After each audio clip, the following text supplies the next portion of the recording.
Hello everyone. Sorry, hold up, we need to make a tweet quickly.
Okay, I'm gonna double check that it worked on Blue Sky.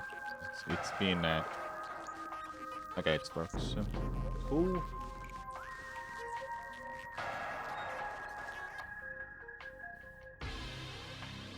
Hello, Diaprost, what's up? I'm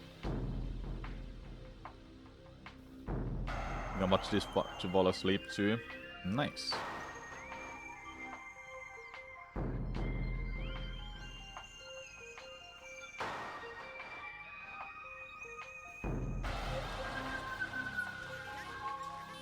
The goal for today is to just get around past the artifact of wild.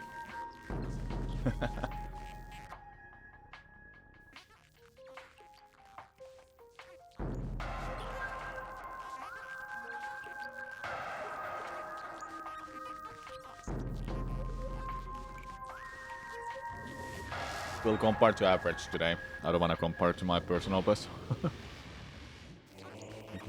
Thank you for the good luck, Repor. What's up?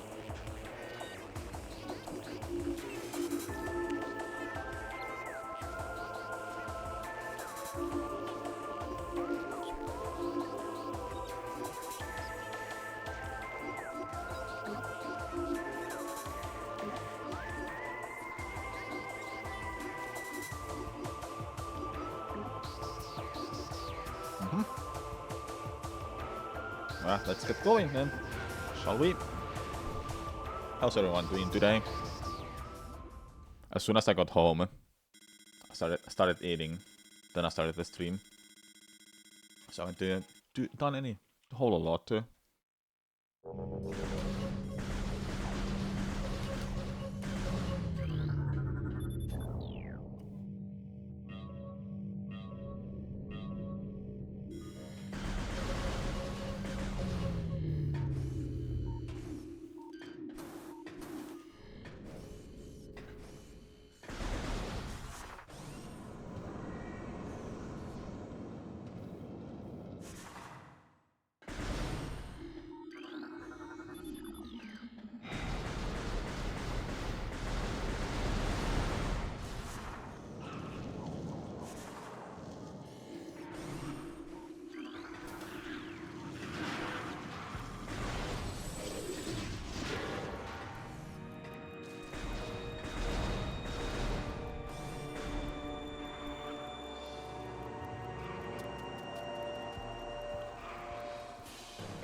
Hello, Pee-wee. Thanks for good luck.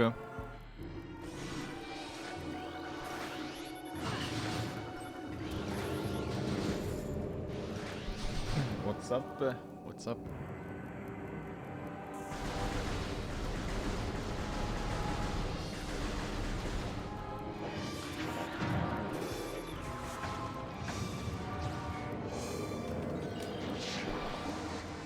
Maybe one day I can get back to running this game and I go for that sub 1 hour in-game time.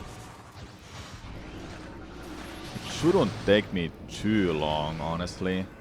Like a month at least, or more than that. Trilogy run this weekend. Yep, on Sunday I'll do a trilogy run. It'll be fun.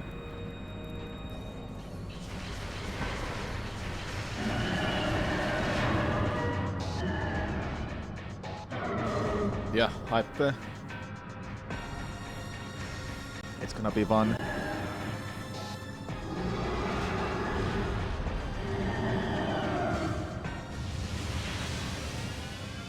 Evacuate immediately. Evacuate immediately. Evacuate immediately.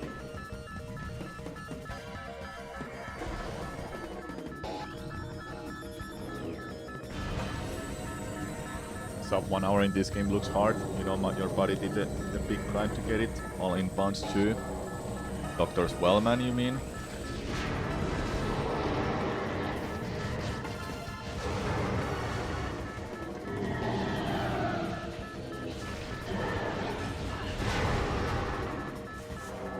Mikey. Oh, Mikey, okay. I know Dr. Swellman was also grinding ass off for that. What else Mikey runs? Haven't heard of their name before. All inbounds too. I think all inbounds is better and probably easier in terms of that you don't have to go out of your way to like learn a trick like a Ice Beam before Vlakra. Or anything else, because they're really punishing out of bounds. Out of bounds in general is just punishing. I can do them, but I prefer I don't do them honestly for Prime 1.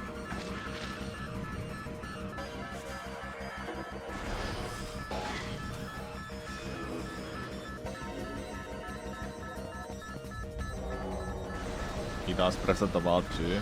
Ah, okay. That's neat.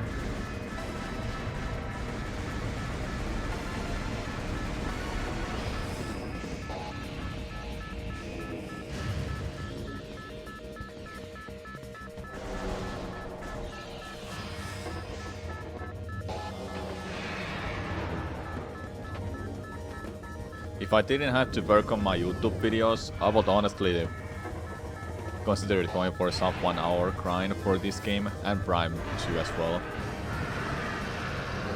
It would honestly be awesome to pull those off.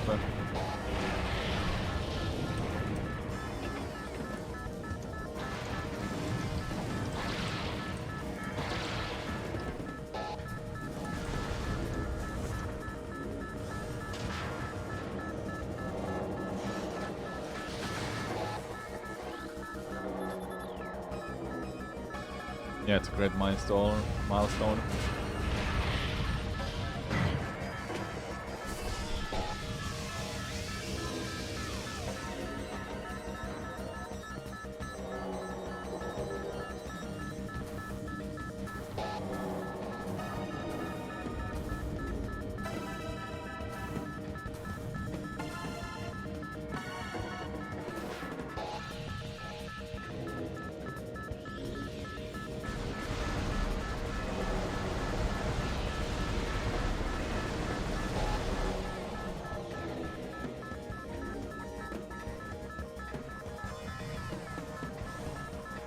Pretty good. 422.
Cool.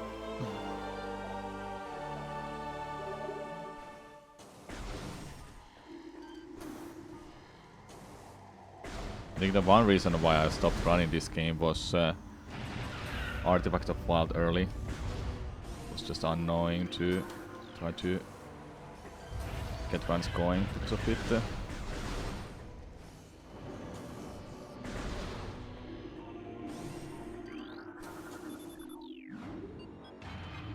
Hello Magical Pinata, what's up? This run is really fun when you get it going and you're consistent at it. It's also really goddamn hard.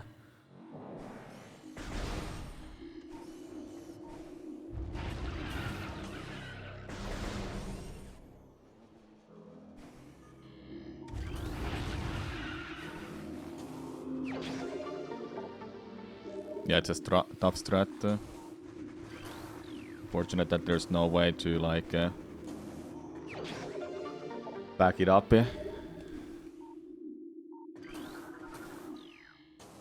Well, I think I should learn that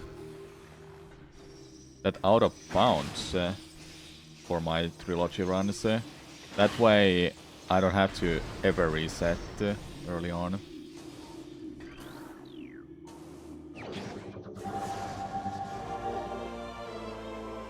You did a marathon run of this game and it's extra nerve-wracking.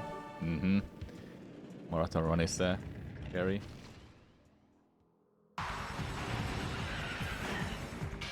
Wonder if there will be any out of bounds in Prime 4. Assuming how they changed the boxes, how the boxes work in trilogy versions, I think they have removed the boxes for Prime 4, just like they did for Remastered. So I think there might be out of bounds if there's any chances for that. If not, then it's just like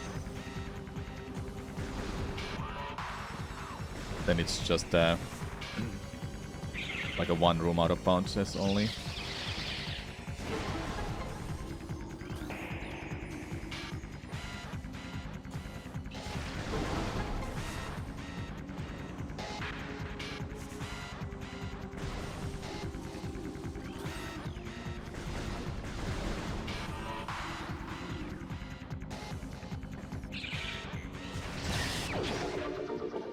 Yeah, it's the GameCube version.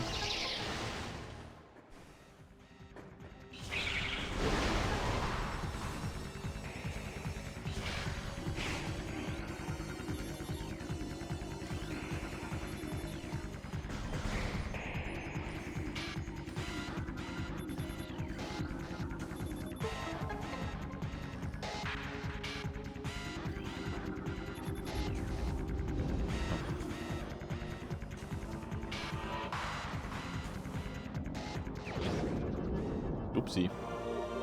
Am I doing early power bomb strat? If so, which one? Yeah, I'll do early power bomb, but that's after getting boost ball.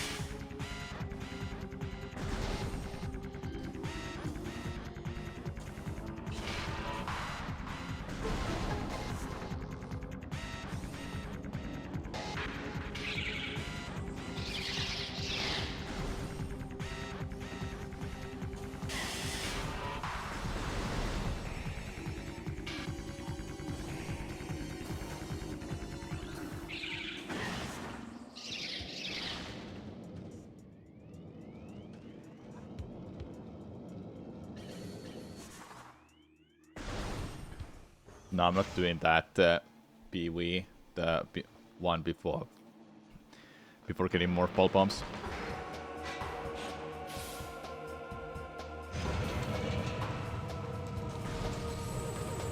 I'm not that good at it. I'm not doing any out of bounds in my runs either. to the one that, you know, Lava Room, Chozo Ruins. Yeah, I'm still doing the same one everyone else does in the speedruns, but they do it, that power bomb, they get it early with the out of bounds, and I'm doing it with infinite speed. Ooh, this luck so far.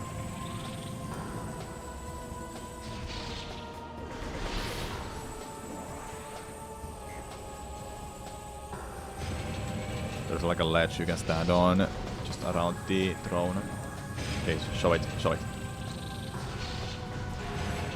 Oh, it's like one of the fastest I've ever had. Just one more hit.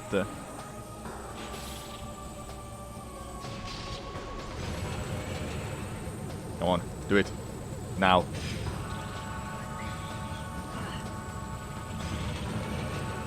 Eee. No, the music looped. Damn it. Would have been good though. At least at GDQ they were doing infinite speed this year. Yeah, I think many people prefer that over the out of bounds, because the out of bounds is punishing. Yeah, would have been really good.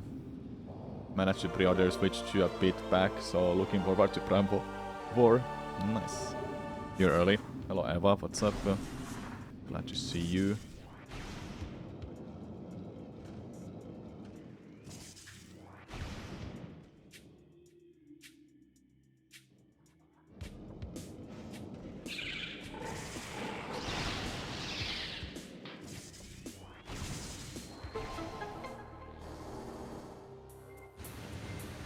If I fail this infinite bomb jump to get an artifact of wild early, I'll put up my practice mode and practice it before I get it consistently.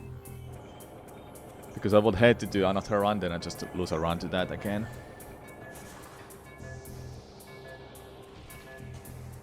If you aren't aware, Artifact of Wild early is just a single attempt trick, and if you don't get it, you have to get the Super Missile and Spider Ball, which is a big chunk of waste of time.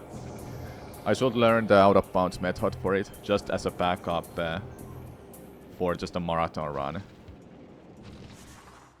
Will be good. For personal best attempts, I will never use it. Like this run, for example.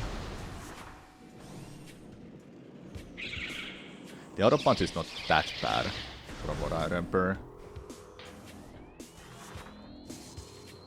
It's only a single room anyway. Thanks for the good luck, Luat. Finger crossed for me. Yeah, we'll see what happens.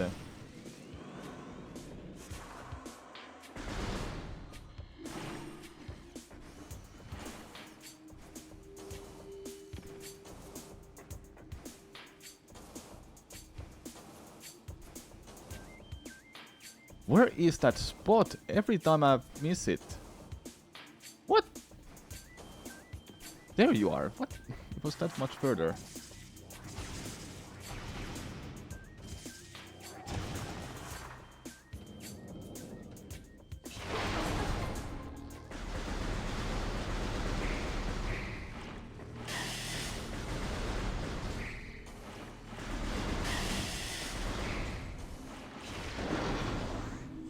No, no, not that much health. Come on. Which is skipping the runs. Yep. We'll see how this fight goes. I should have more than 92 HP. But I don't. But I don't.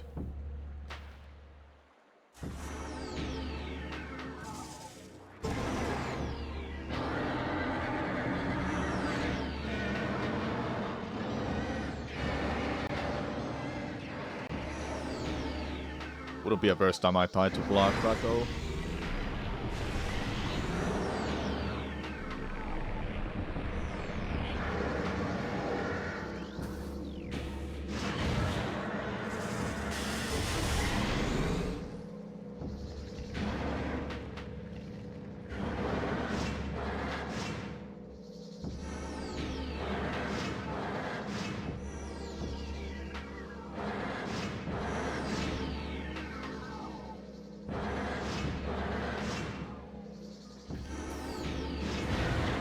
Really? I was still too early.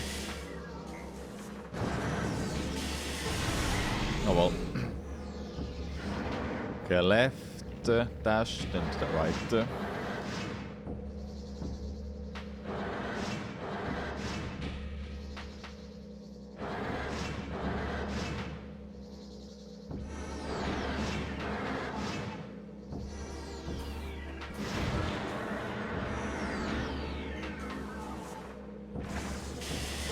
Okay, the hell this seems to be fun then, if you have 50 or more.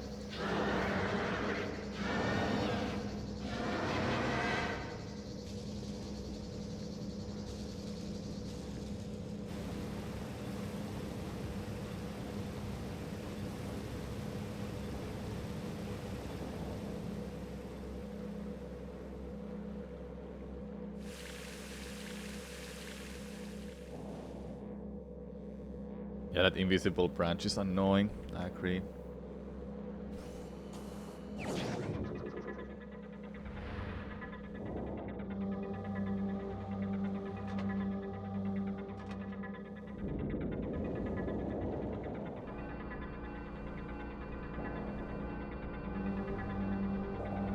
So if we want sub 1 hour, we will have to get 122 something. Which is not possible for me right now, because my soft best is not even that far. Here's my soft best, 123.11. Roughly like that much. Let's see, do I have to reset and practice or not? Hopefully not.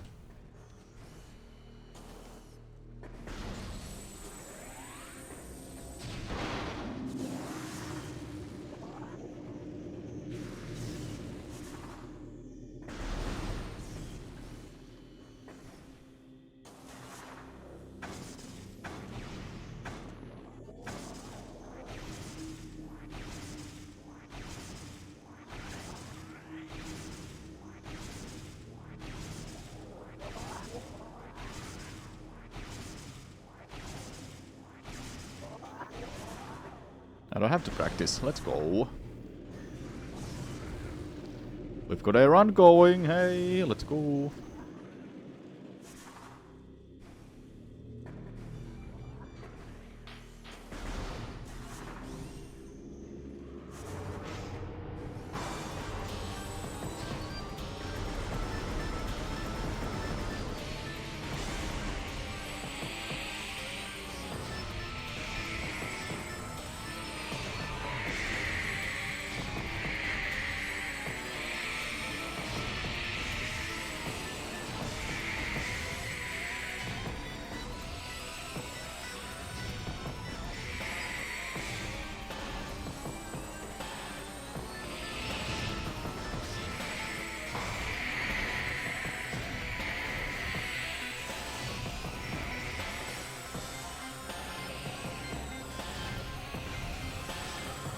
One died.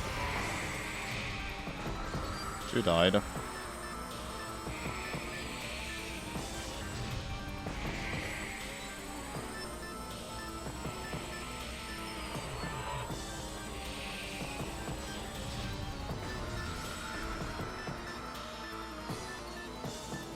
don't think I was fast enough. No, I wasn't.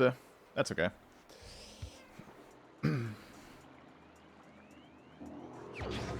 Literally right next to it. I'm ahead of my personal best now. That's kind of funny.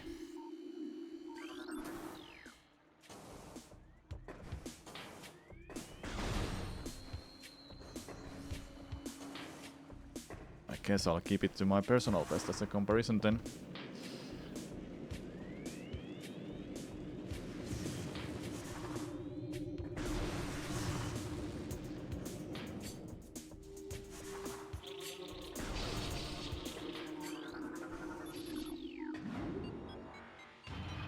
That white wasn't too awful. Nah, it wasn't.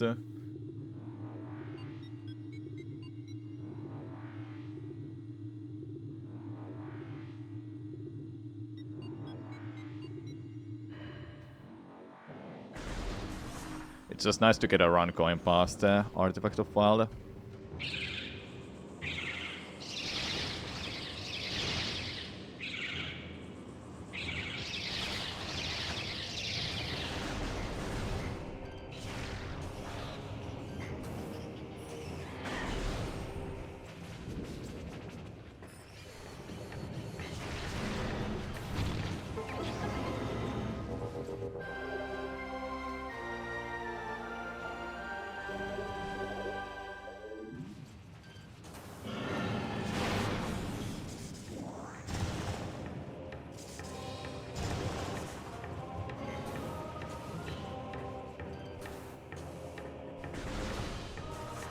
Really? No, no, no, no, no, no, no, no, no, no. Not now.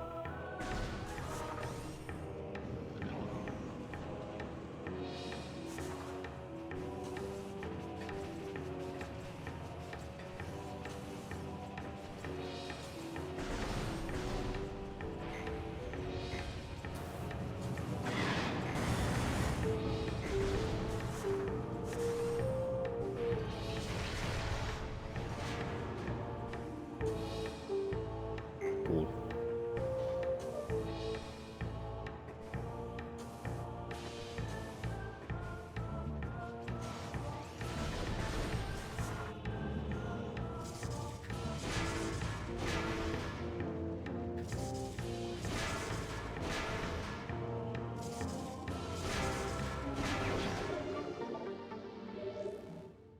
Well, a crossar.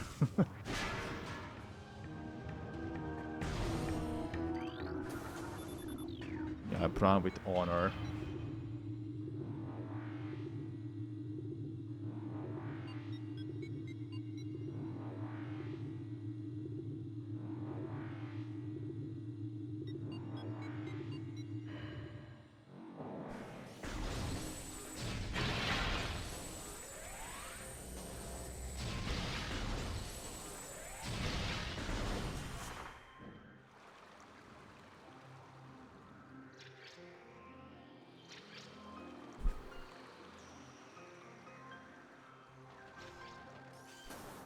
YouTube is testing massive thumbnails. What is that supposed to mean?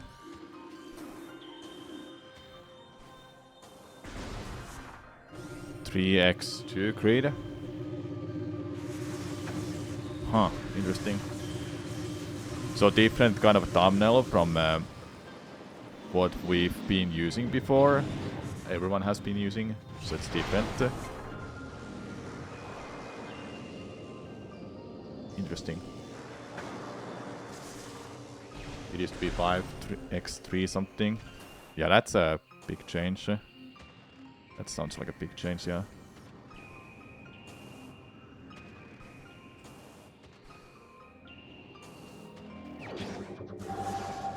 Just different layout on front page. Okay.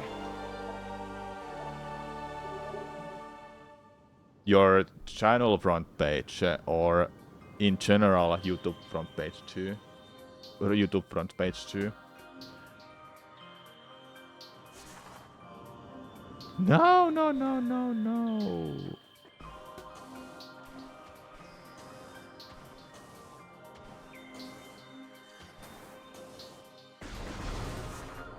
YouTube, okay. I guess we could try it for some videos, seeing if it gets picked up easier, if it gets seen in a YouTube front page.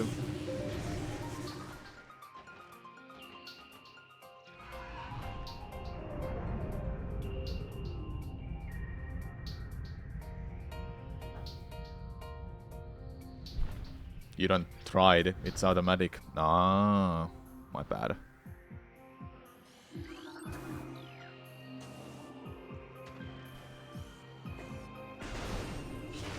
Then what to do about it? You don't just make a new thumbnail for it, do you? When it's automatic. Oh, you don't, because how will you know if he gets picked?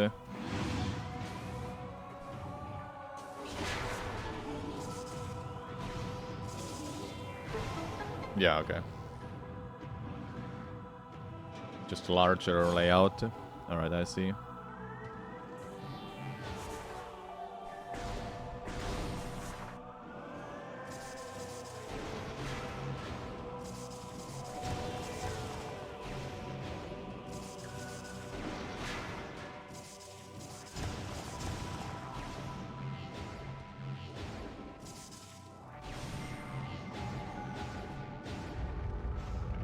Less videos on screen at the same time. Big thumbnails.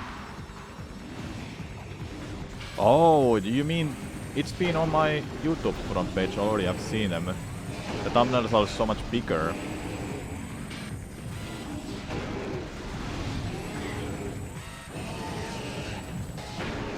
That's what you meant. Yeah, now I get it. I'm a 3-head.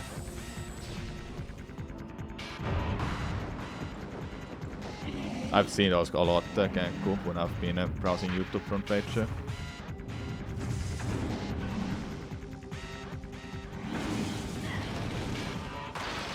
Okay.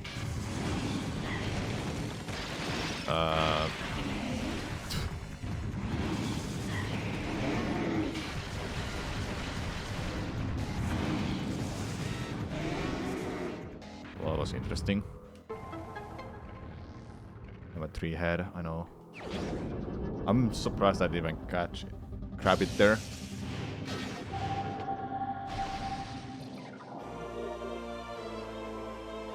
Wait, what triggers that she got be there already? Which part you mean?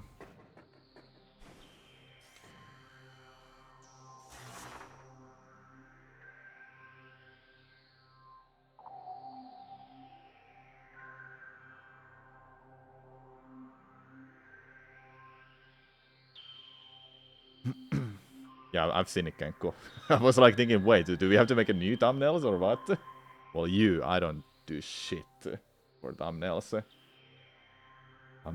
I don't have the artistic style for these kind of stuff. The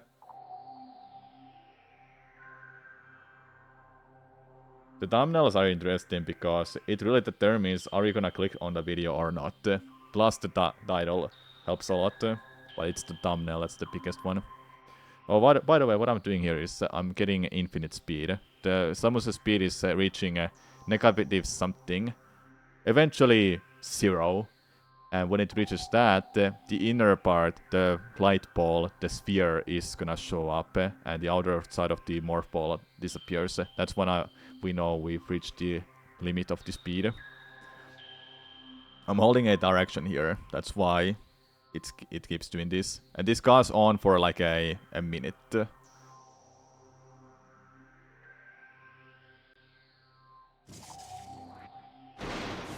we go.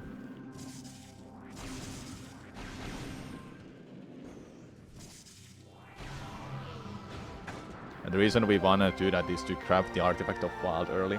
Artifact of Sun, sorry. Which hardcore challenge was the most difficult between the 3 Prime games? I haven't done all of them. Only one I finished. 2 I got to Quadraxis, and I deemed it to be impossible.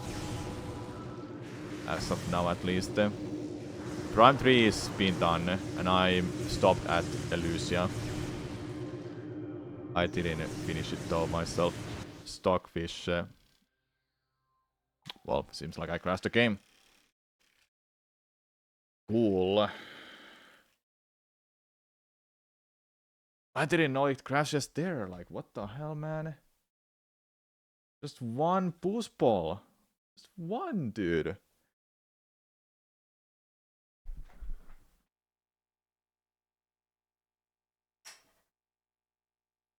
I guess I will never use a boost ball there then.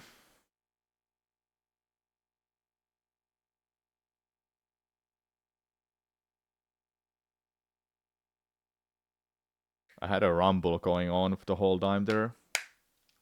Yeah, it was Zeus. He literally destroyed the run.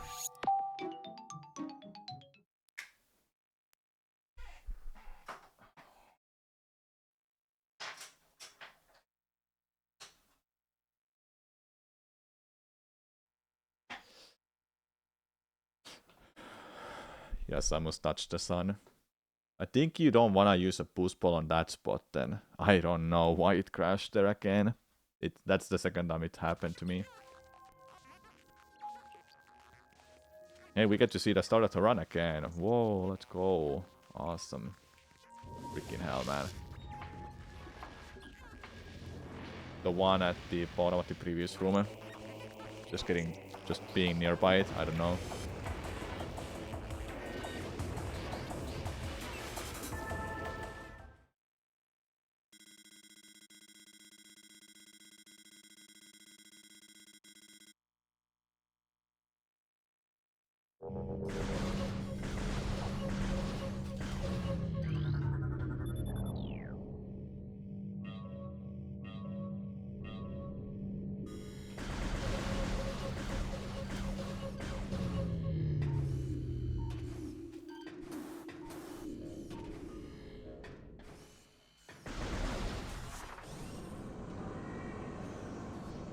What did you miss? You missed a crash.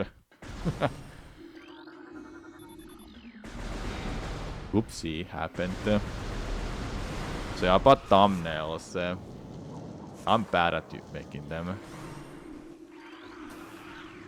But Genko if you're still here, isn't the thing about thumbnails that there's always 2 or 3 elements of that thumbnail? That's why it's easier to notice and be getting clicked on. Because if it's full of text and full of random pictures and it's too busy to look at, it's just harder to look at it than decide to click on it.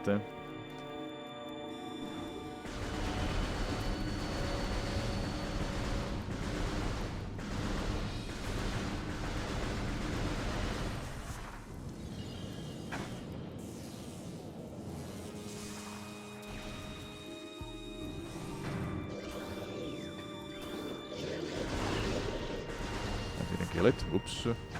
Don't kill me.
Evacuate immediately.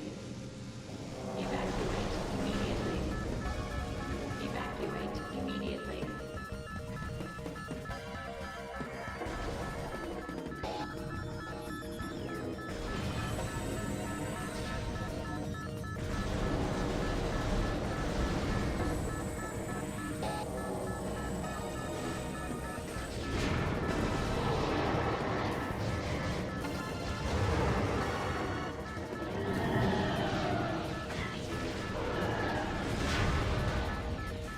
Oh, really? Go, go, go.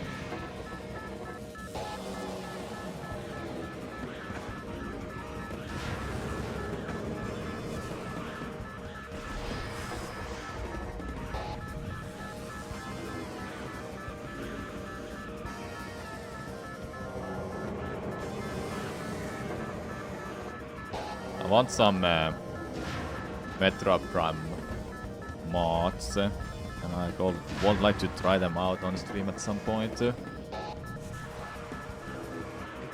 The one I found was Trial of Strength. From how I understood it, it was like a randomizer with some new objects, object platforms and such here and there. Then the other one is underwater. Everything is literally underwater. Meaning that there's not guarantee it's possible to beat that game.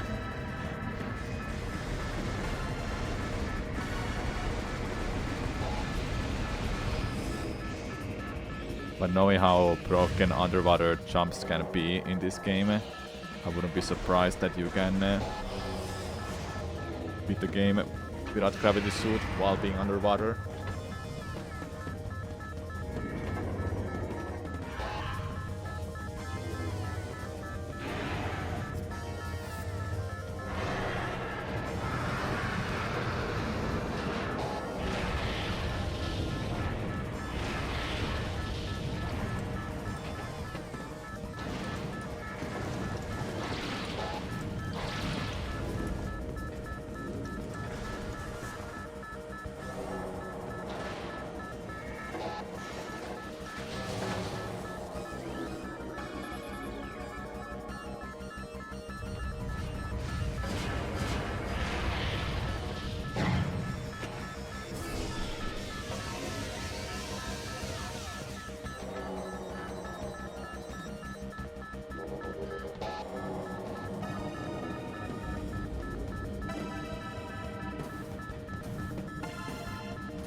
Or 20.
Easy every time.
Oh my god.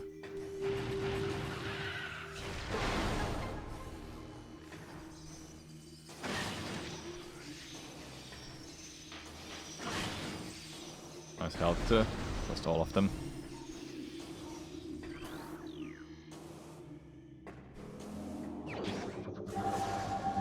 Hello, Orange Onion. What's up?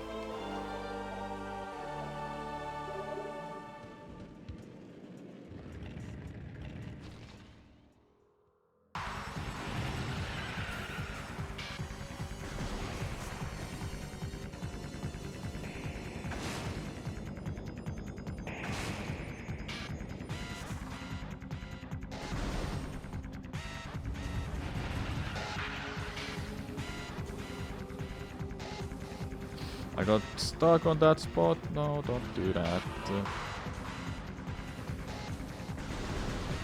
Better.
Oh, really?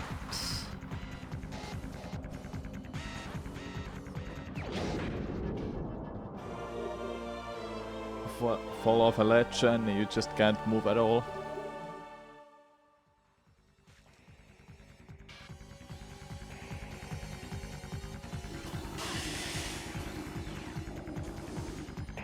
I really can't do that dash. I've done it, but I'm not good at it.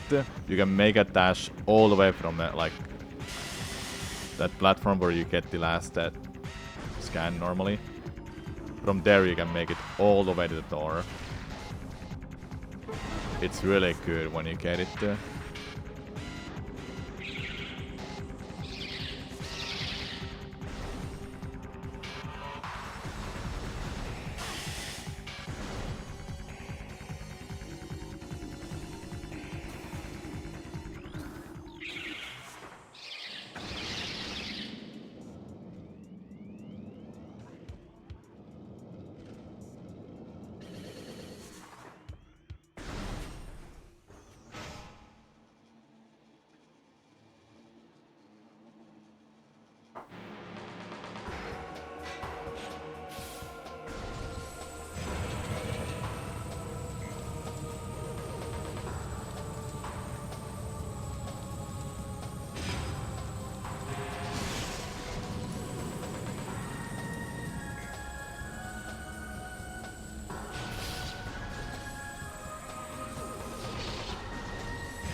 Usually when the music loops, it's not a great fight then.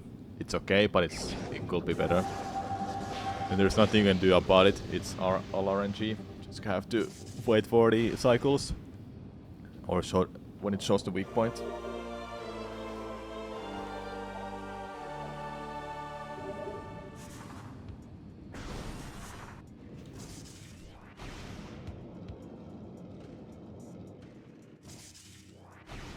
I should just become a Metroid Prime randomizer streamer. Just play nothing else but Metroid Prime randomizers. Yes, even including Metroid Prime Hunters that does have a randomizer. Somehow. Yes, it does have it.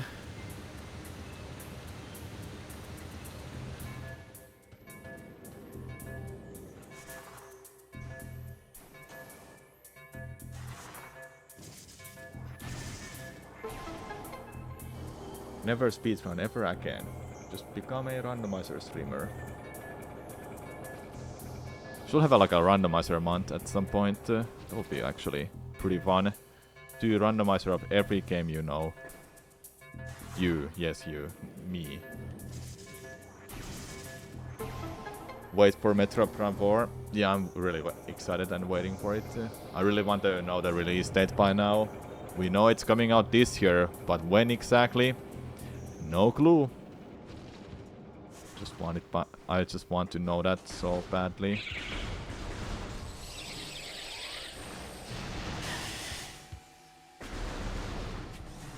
I'm hoping it's gonna be August. Start of August.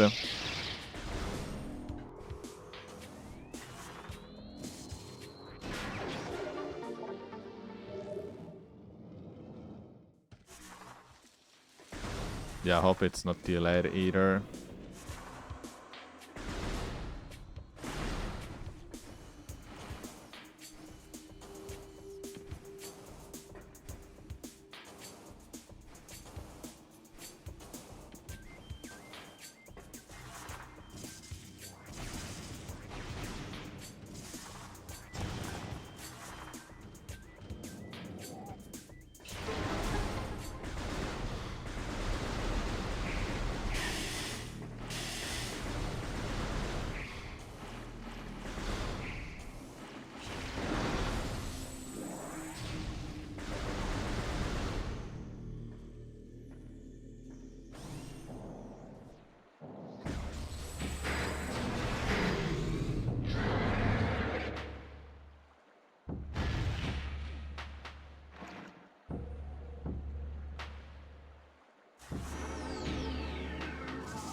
Still wondering the possibility of them shadow dropping on the June direct. I don't think they will shadow drop the game that's been in works for years, and they've been transparent that it's coming out this year.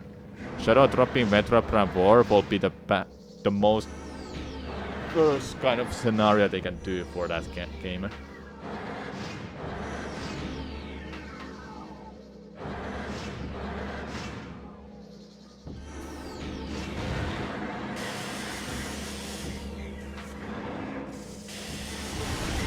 If they shadow drop that game, I'm just I will hate that.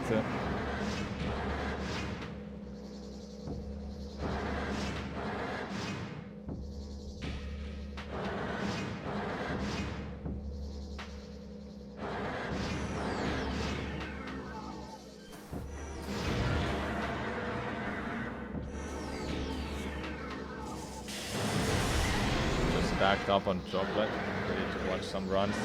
Nice.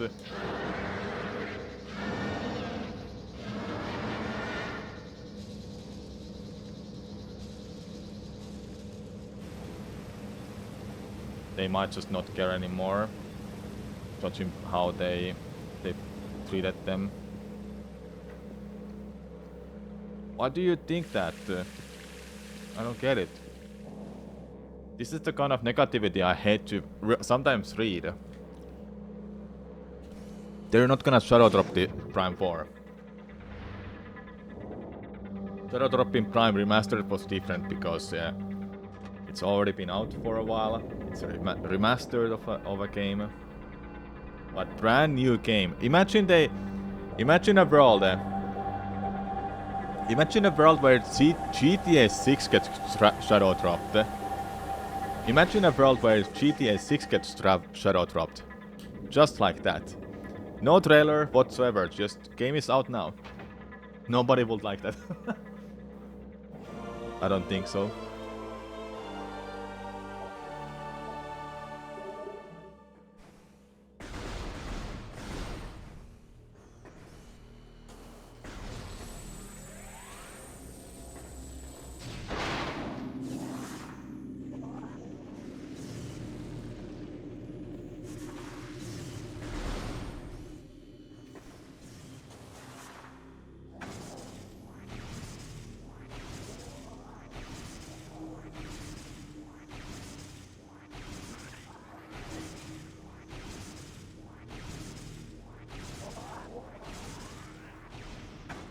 ass.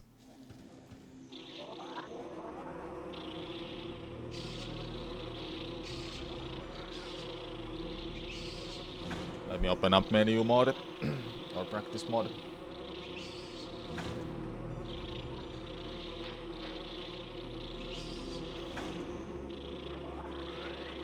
Want to another runway if I fail that again.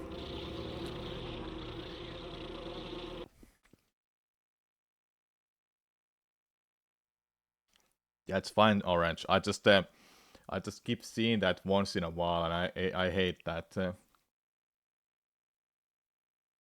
Are people not excited for upcoming game or what? That's what I'm getting behind. Okay, which one is the menu mode? Practice? Oh, wow, it's a...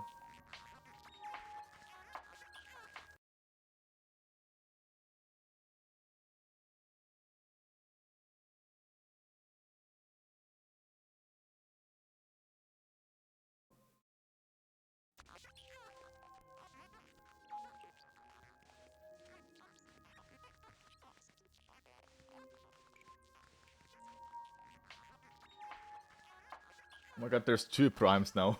wait. Why is there another prime? Oh, there it is. Okay.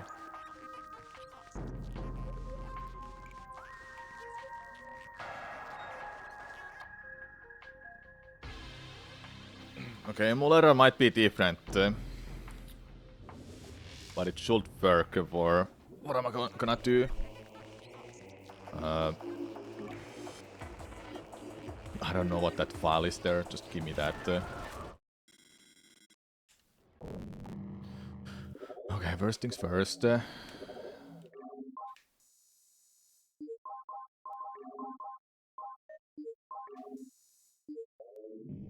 then it was this. Where do we go? What was it called again? Sun Towers Access, Sun Chamber, Tower of Light. There you go.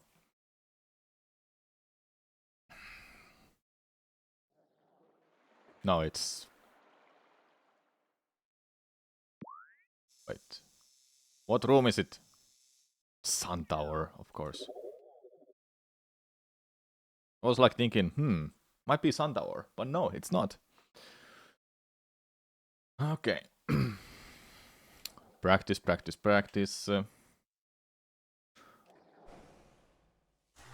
I don't have a space jump. Give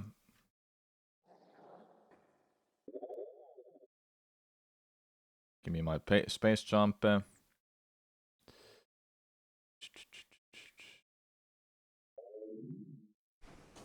Good. I need more health. Good. Let's see.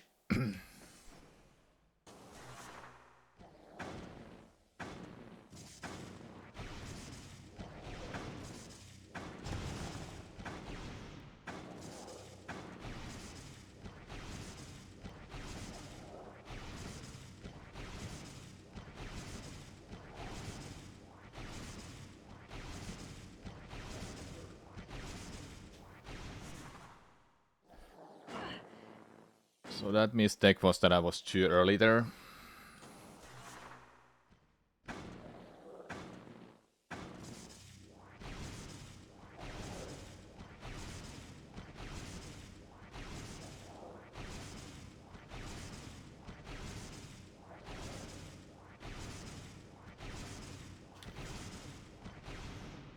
Okay, and that mistake is that I'm too high up, and you don't want to be that high up because you'll instant unmorph like that. So I need to be I need to go past the vine. Can you please just...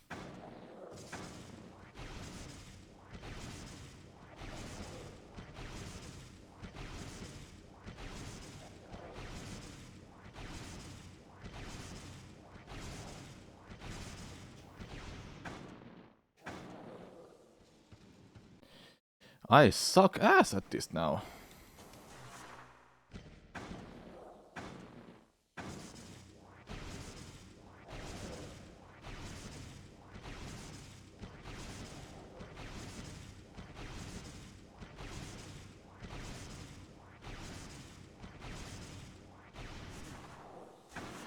I was late on Morph.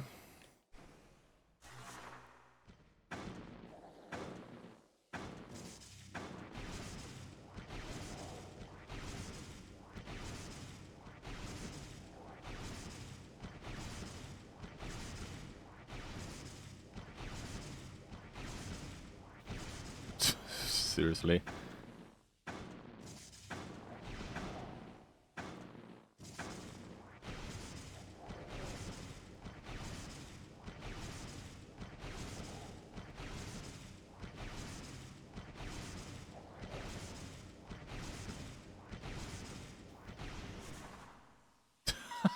I was at the edge.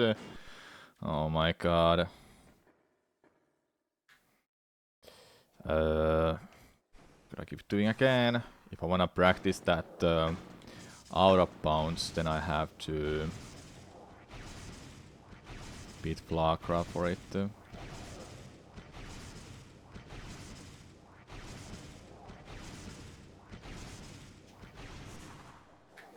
Okay, I think the problem I have now is that I try to unmorph too soon.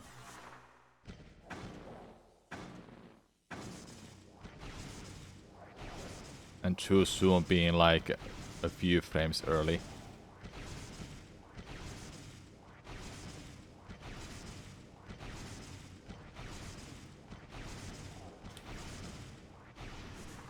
There you go. I still don't like that because it felt I was so high up.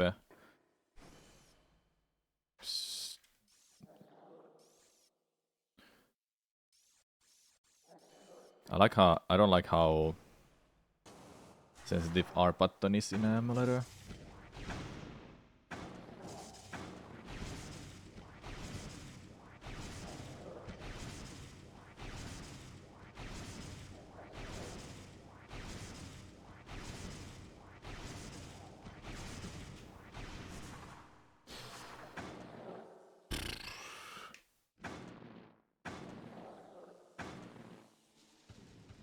Cool. Okay, hold up. There was one setting I can do for the controllers.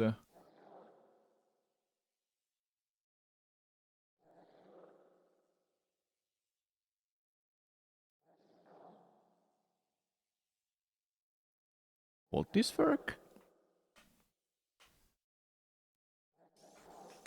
No, it's not that.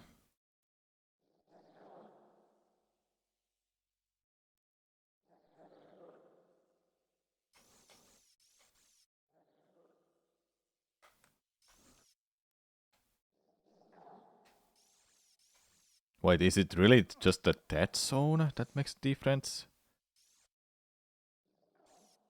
Yeah, I think it's the dead zone.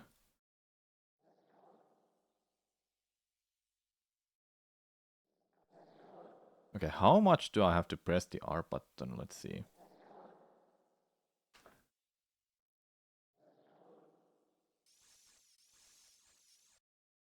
Okay.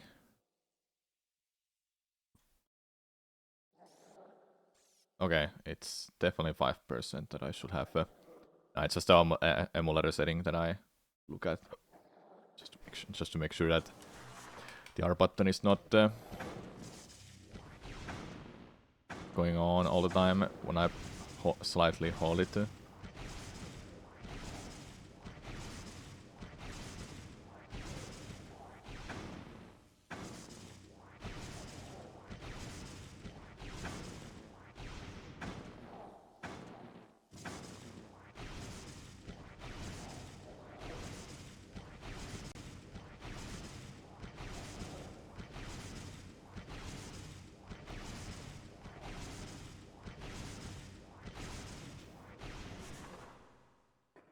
Okay. Don't worry, we'll do runs again.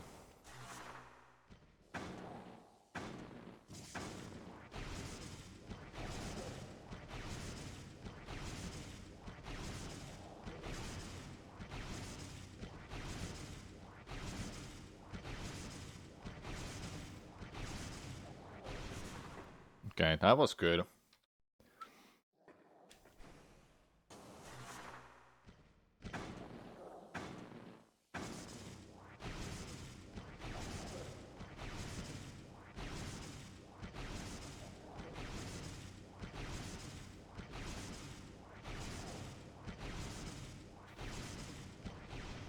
You released it too soon.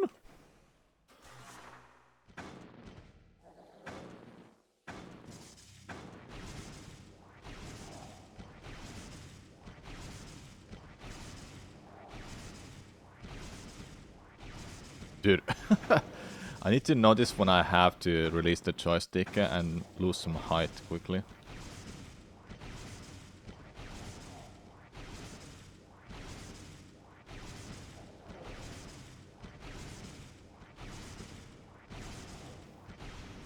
That was... I would have saved that.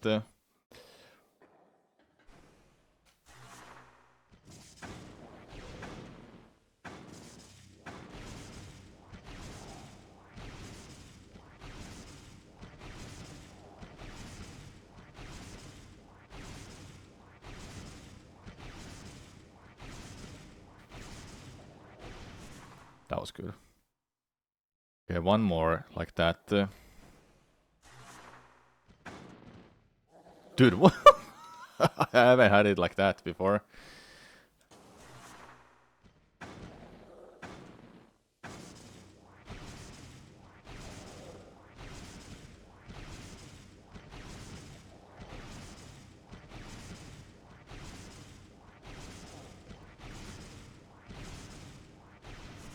There we go. Okay, I think it's how I feel about that is that the morph ball bomb is gonna explode. Then I start hoarding upright as soon as it explodes. Then I morph later. So it's something like that. If it makes sense. If you look at the input display. Yeah. Okay. I'm quickly gonna go and beat Flagra, okay? Because I want to have a save state for after beating Flagra. That way I can do the practice for that out of bounds.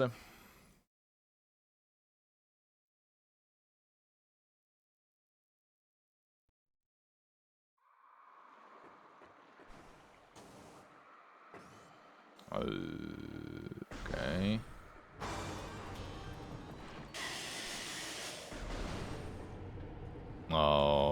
Okay. How about I reset quickly? Oh, that's not good.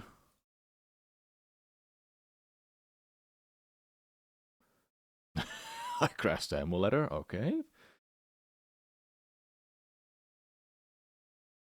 I think I might know why it did that. Okay. So let me just beat Flagra quickly.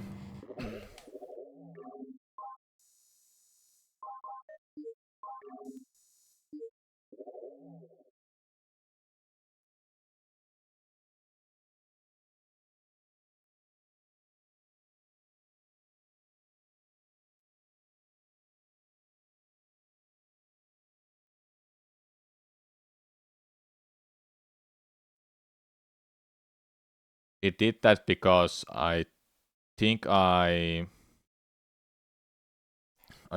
just entered the room after it's been... So now this should work.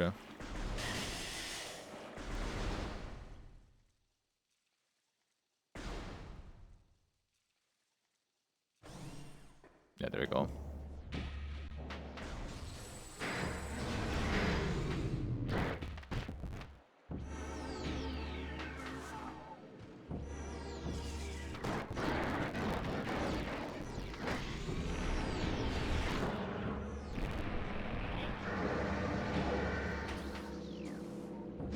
Okay.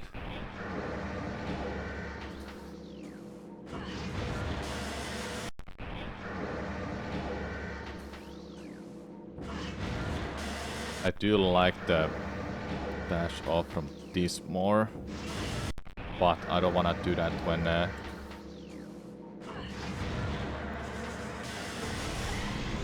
don't know. I do like the...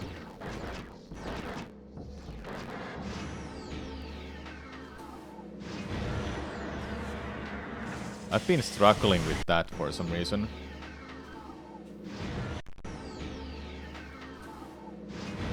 Okay, don't hold up too soon. Okay.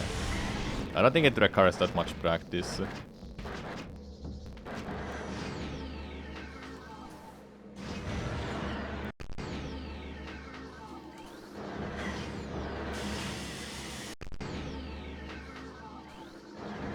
The dash off from that mirror is pretty damn hard.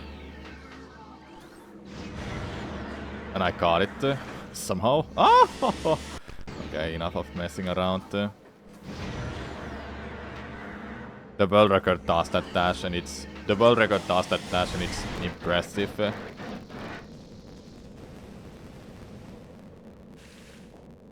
I'm gonna...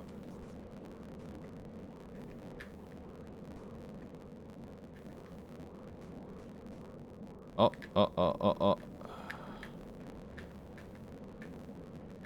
Please get it.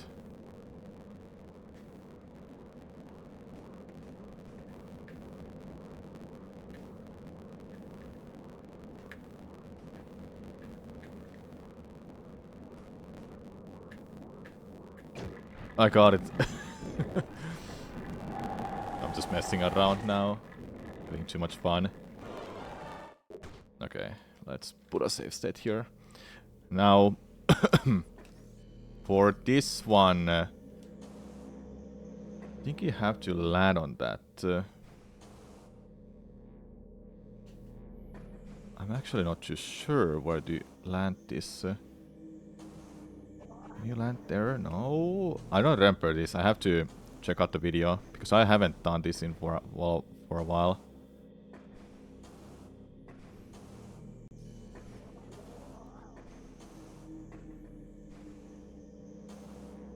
You can land on that or so. Then you go out of bounds from that spot.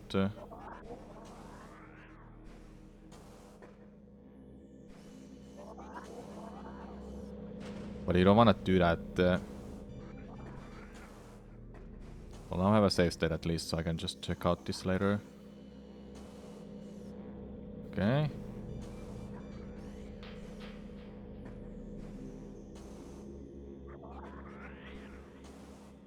Yeah, that's how you get out of bounds. Okay. Now, the thing what about this out of bounds is good is you get here the water.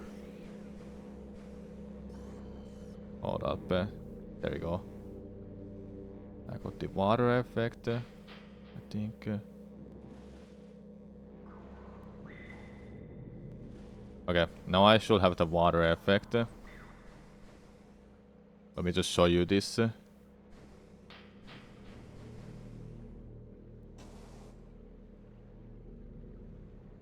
So yeah, we have the floatiness now.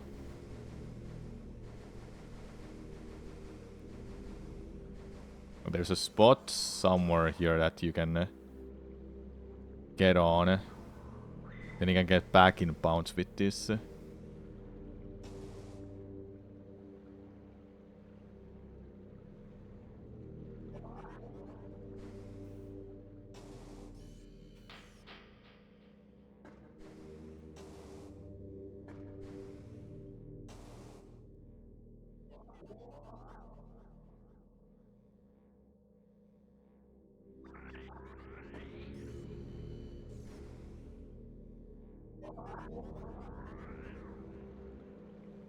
No.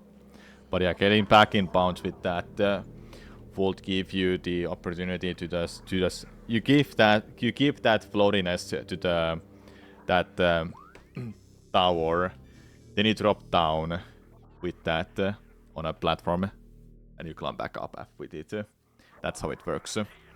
Why do you have to do that then? Like dropping down? There's a trigger that reloads Sun Chamber and changes the white to be ghosts instead.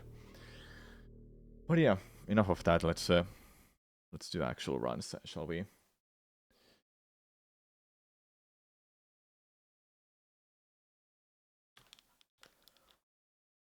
Hopefully the practice has paid off.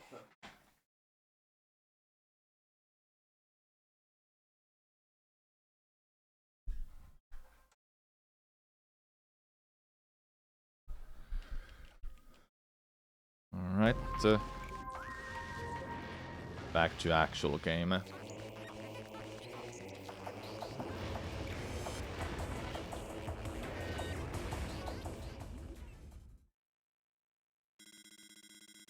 I just want to get a run going and actually beat it too, but man, game is hard. Oh, that was fast. Let's go. Bok, this is the run.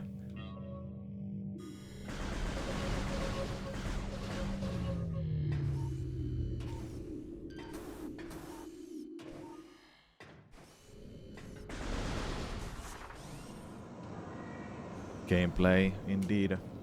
But I had gameplay before.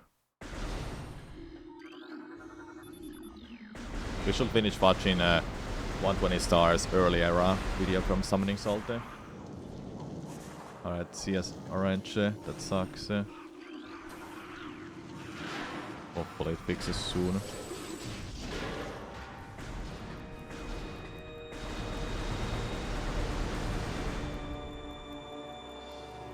Salt, you said? Yeah, Summoning Salte.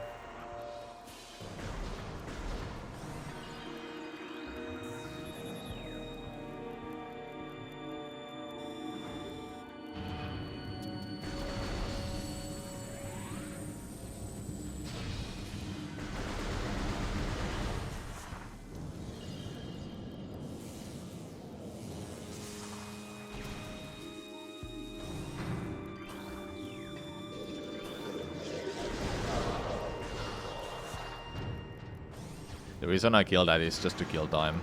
There's like no reason to kill it. We have to wait for the room to load anyway.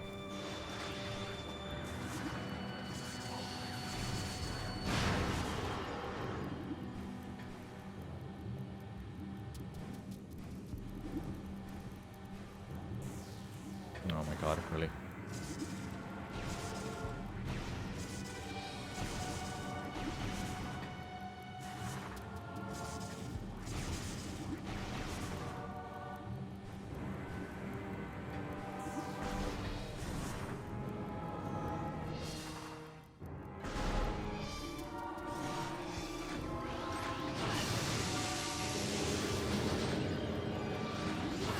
Well, that was something, I must say.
Evacuate immediately.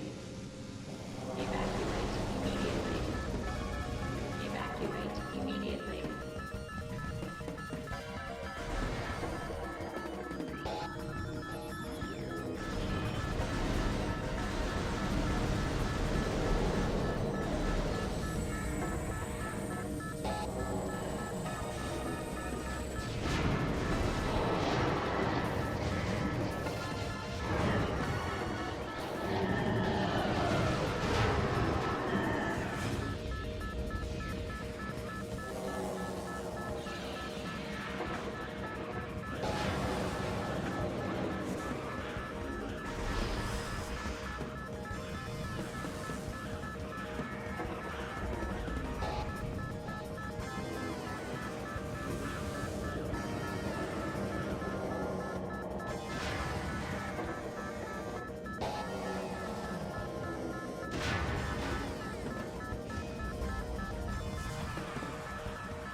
if you haven't noticed in this game and speedruns, we do L jumps a lot, which is faster than doing normal jumps. If you do a normal jump, Samus's acceleration just dies, and she'll lose speed each time she jumps. So we use L button to keep the speed at the certain value. You can like see that she's like stutters before she jumps. If you try it yourself without the L button. That's why you use the L button a lot. You can see the target show up on the middle of the game screen all the time.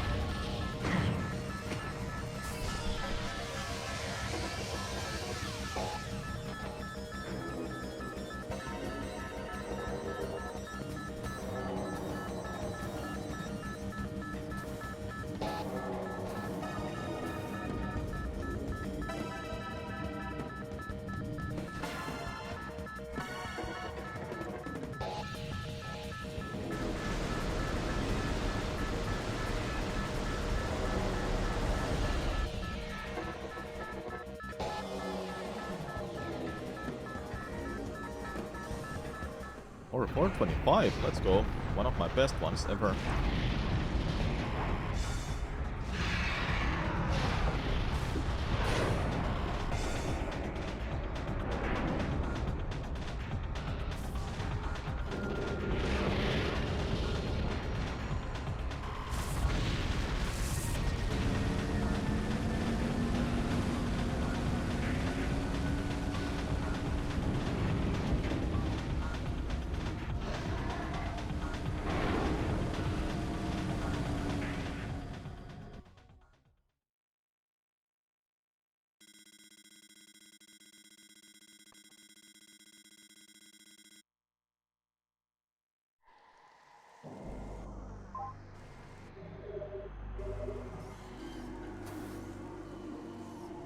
Huh?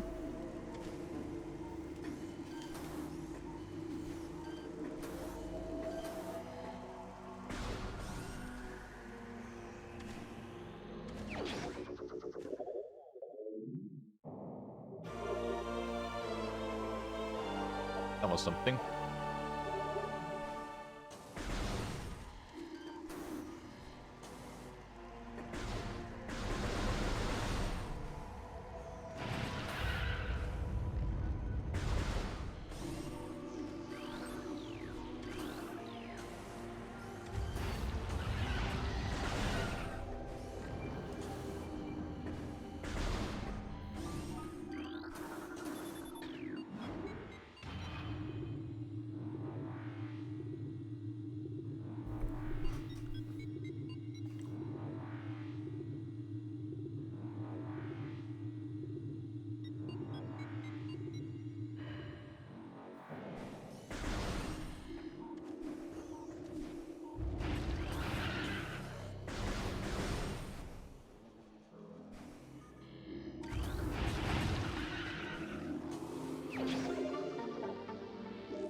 Why? There. That was weird.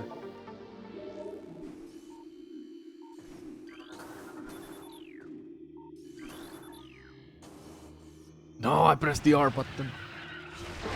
Pressing the R button in this game is also really scary because it locks your momentum to go that way that you were going to. But it gives you extra speed if you use it properly.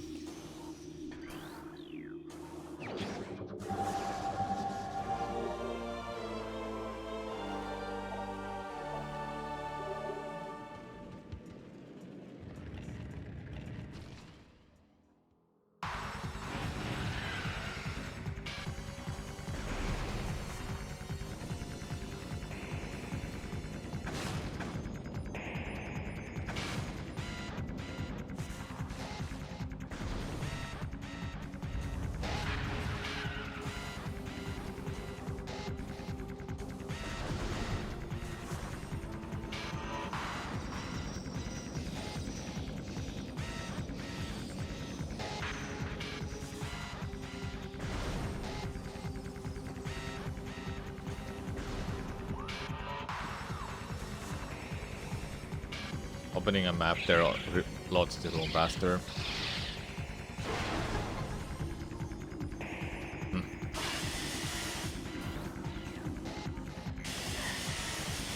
I used to be able to do that jump, but I don't remember how to do it anymore.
Okay, I'm not doing that then.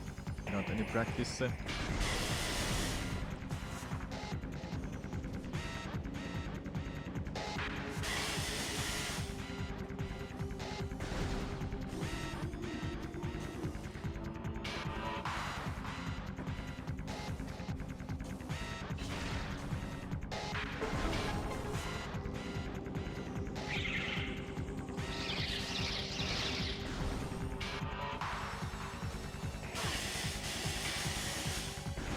That sucks. Took a little bit of a damage there. Please, not that.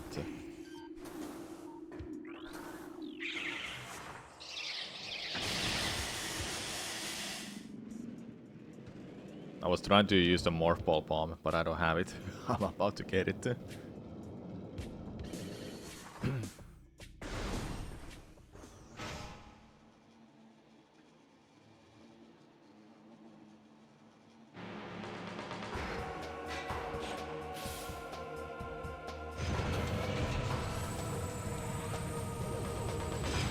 Oh.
Music didn't load.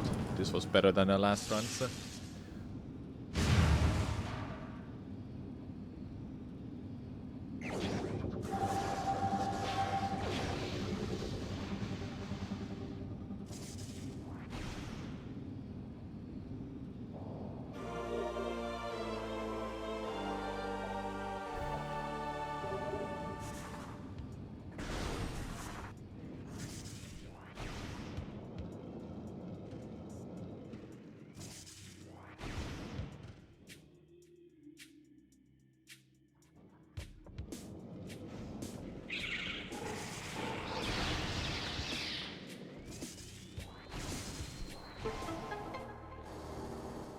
What do you speedrun the remaster?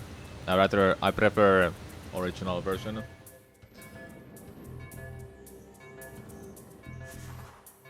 And for the trilogy run, I'll use the original version, not the remastered. Also, I haven't run the remastered version in a while, so I don't remember how to do the out of bounds movement anymore.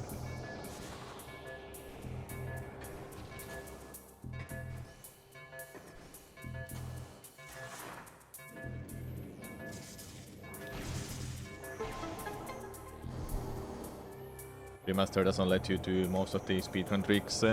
Yeah, you have scan dashing, which is also a big loss. But remastered is a different run. Cool too. And it's a lot harder in my opinion because out of bounds is punishing a trick in that game. That's because the room boxes don't exist anymore for a remastered version. Meaning that if you fall in out of bounds, you will eventually die. Which is not the case in Prime Trilogy versions. Early space jump boots exists, but it's a harder version in remastered, like way harder.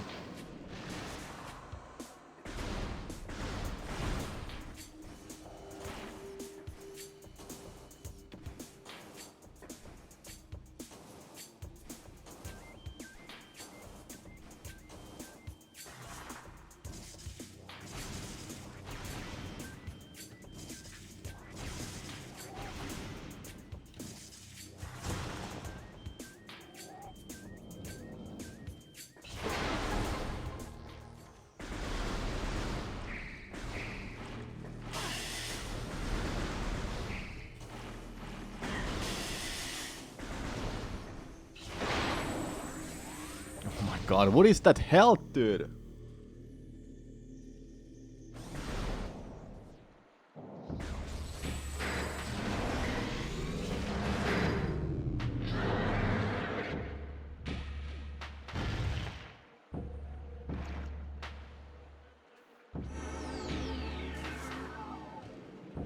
Yeah, I also like having early space jump boots.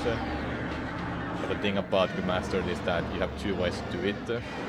With morpho bombs, or the harder version, which is scan dashing, or combat dash, which is harder than how it looks in this game.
Okay, how about this time we don't fuck up? Trick? How does that sound?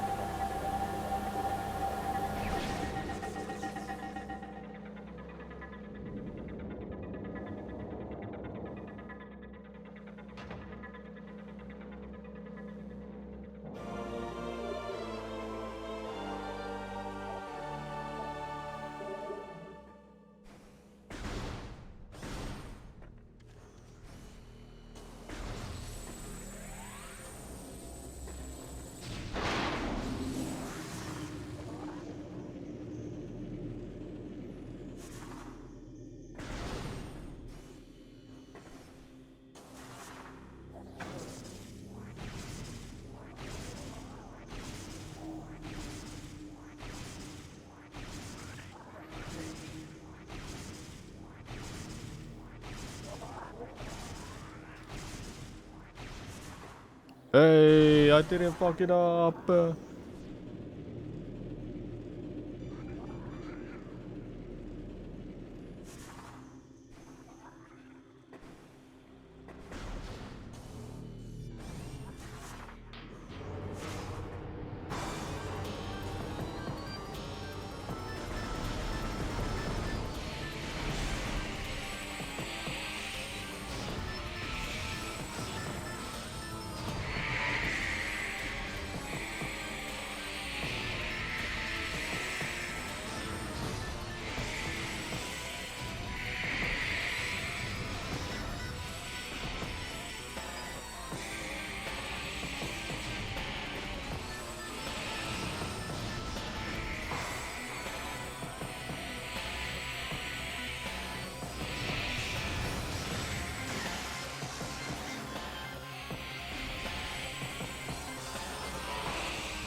No, I was like right next to it.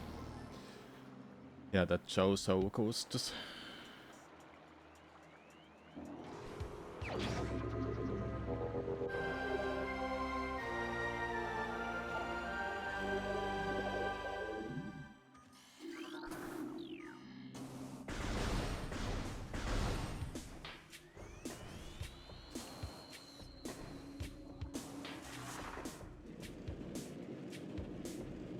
Alright, this time I'm just gonna boost ball in that spot.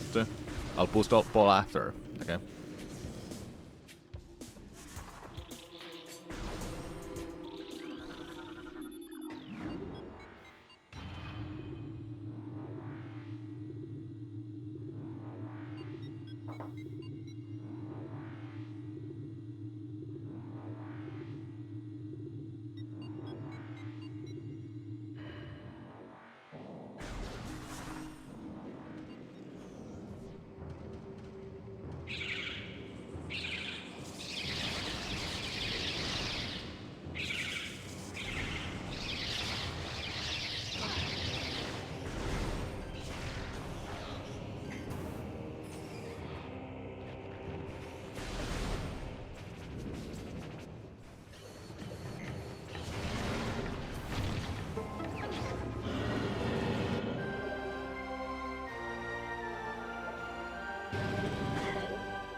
Hey, hey, hey, hey.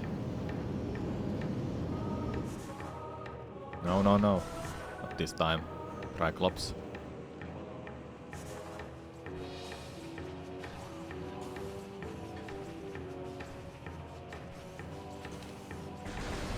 Did he make a jump? I think he can make it.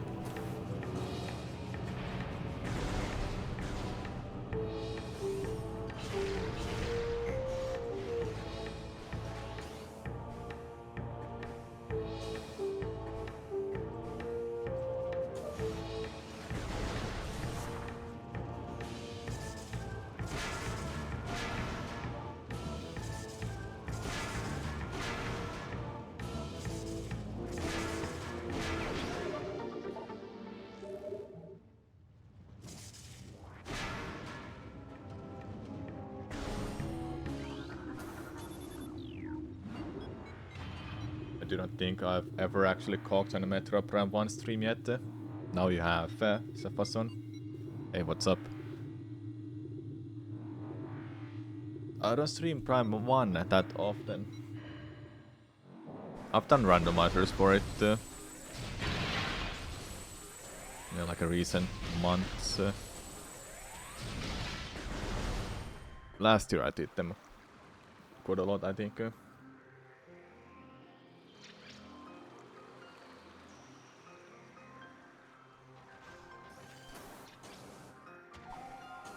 No, get up there.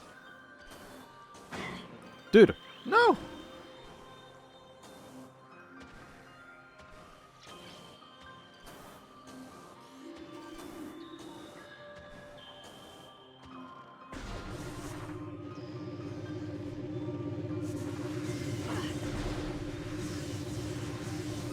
Let me try this. No, I can't do it. I saw the world record do that. I was like, that seems simple, but it really isn't. Everything in this game is complex as hell. We try to do any kinds of dashes.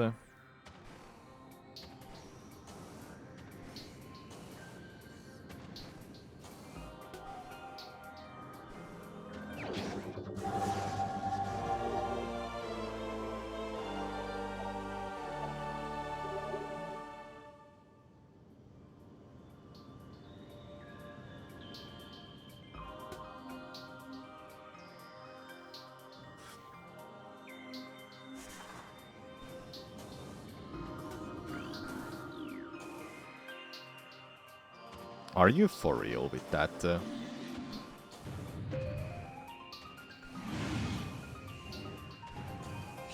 out of my way.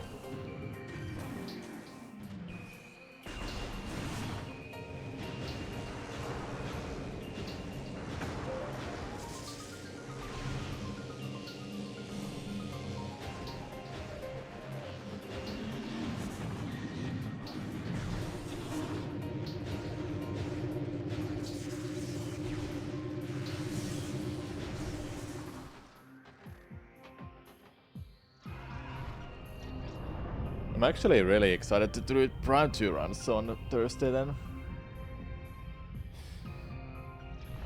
Been a while I've done that as well. Well, all of them except Prime 3.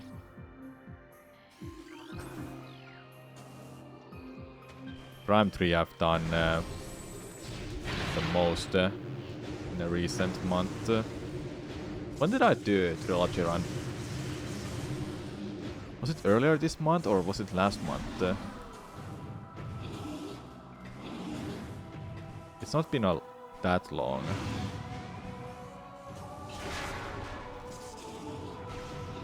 Oh, you freaking...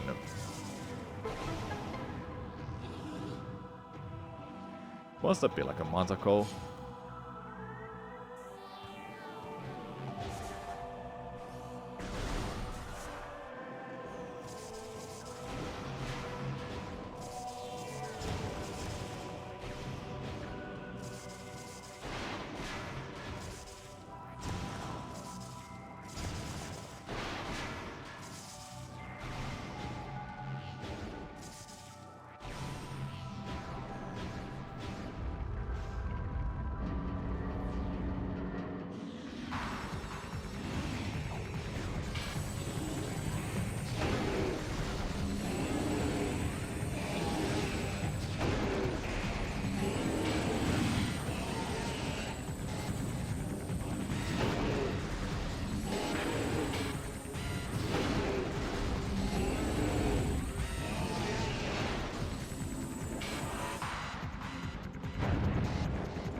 Dude, that was so bad.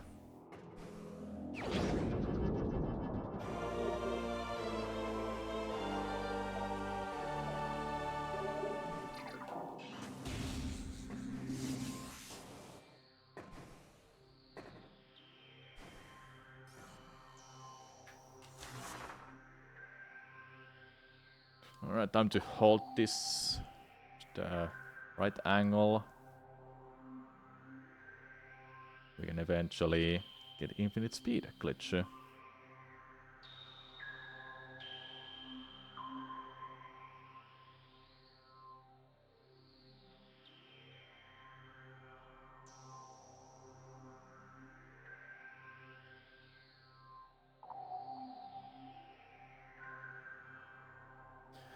Okay, can you explain what's going on now and why?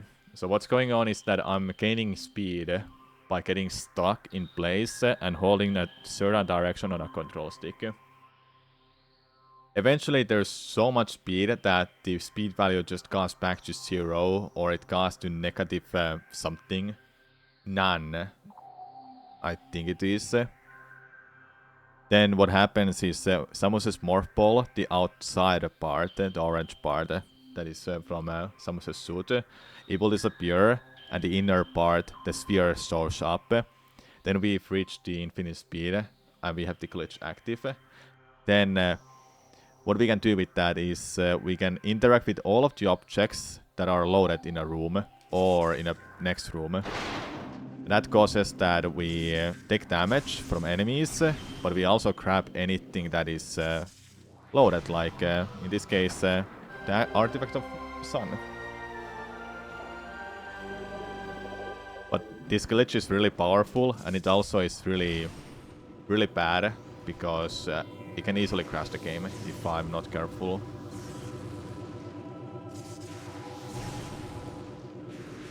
That's why earlier I crashed the game, because I used the morph ball in a wrong spot. So what I should do instead is just go over here, make sure I get over the other side, then use the morph ball once only, just to get the missile expansion.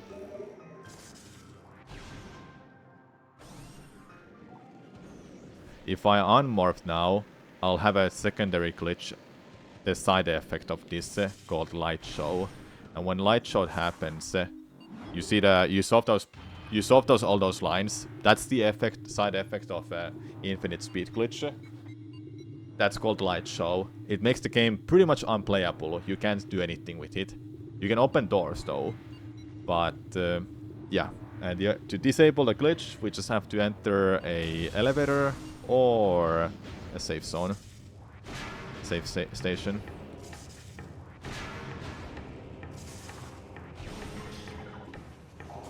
So that's the glitch. That's infinite speed glitch.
Okay.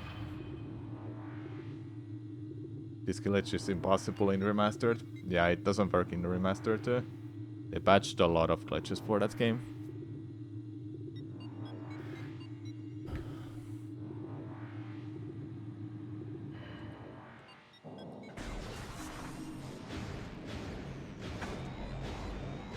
Ouch.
Next one is called Underwater Slope Jump. By jumping against a wall, then releasing the joystick to be neutral, you can just gain that much height to reach ledges like these without the gravity suit.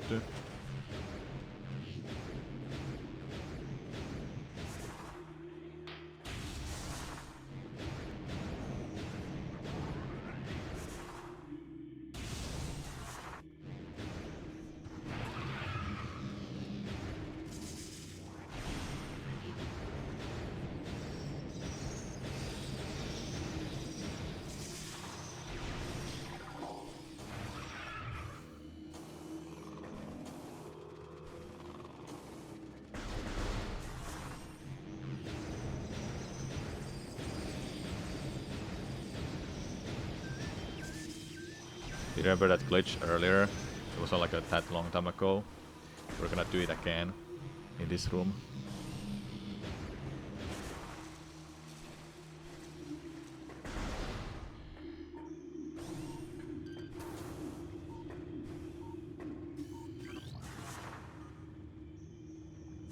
I don't like that angle.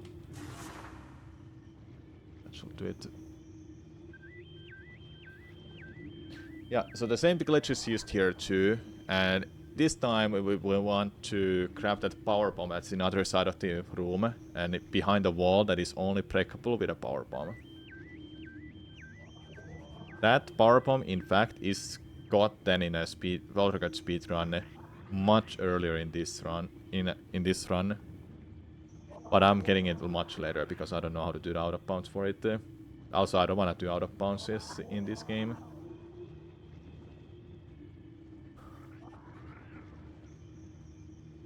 To be honest, I don't understand why people hate out of bounds for Prime games.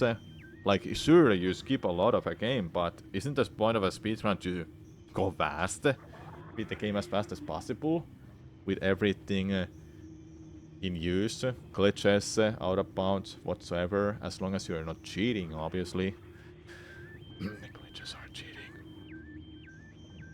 That's what anybody would say. Then we use the boost ball again, just like that. Now we are gonna head to the safe station that we opened a while ago. We'll unmorph here to get the morph ball back, because the camera angle allows that to do that. I still have light show glitch. I just can use boost ball.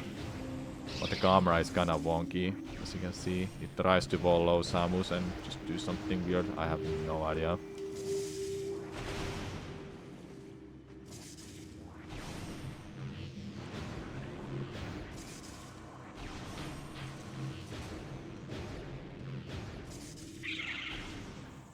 The missile door has... This missile needs to be removed, because you can't use charge beam or missiles while having the glitch active.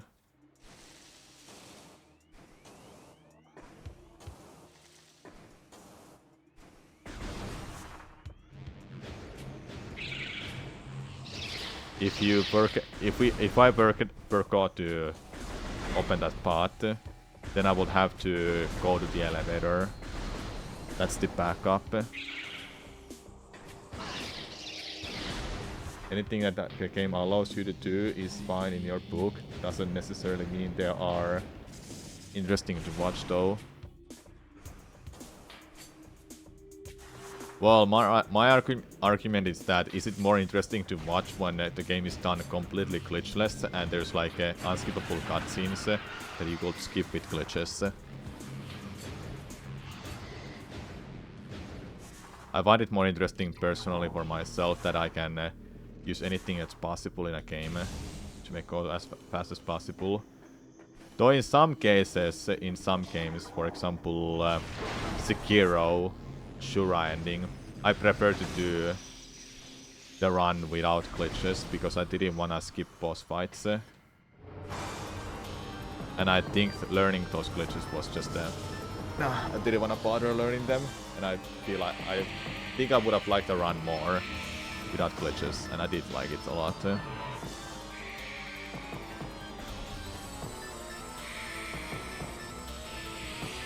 Where are you?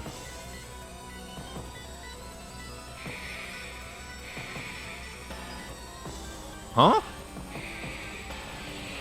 Dude, why it took you forever?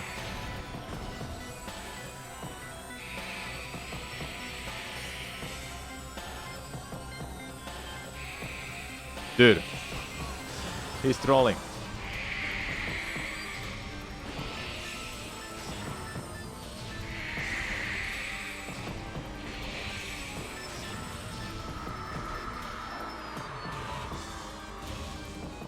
I was thinking about games that you can beat in few seconds may not be as interesting as something a bit longer. Yeah, those in that case makes sense.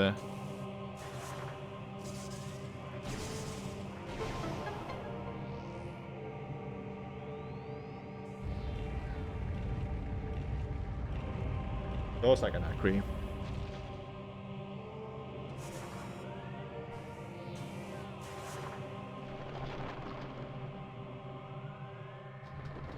It depends on a game too.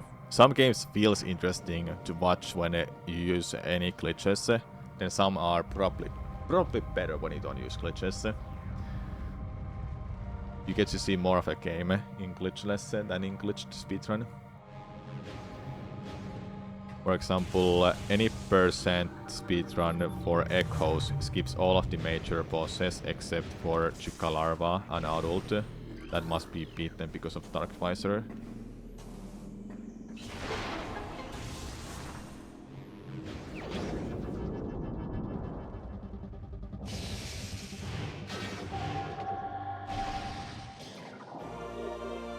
I like comparing to my average. Hey, people will watch the stream now and there's gonna be green glitches. Green splits, hey. True story.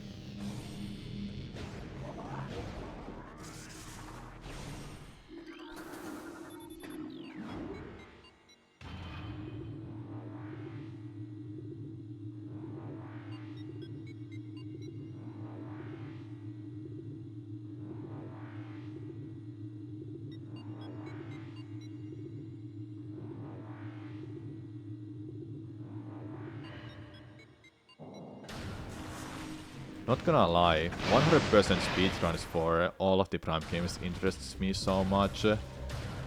Oh man, if only I had the time. But I don't have the time right now. Also, I've been focusing on doing this more than anything else. So honestly, chat, be happy I at least speedrun something, whatever it's any percent of Prime games.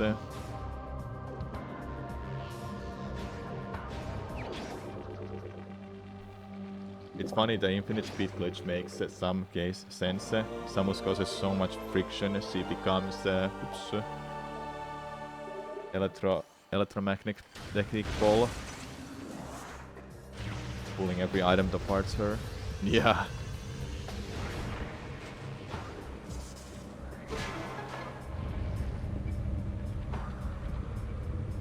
That's true.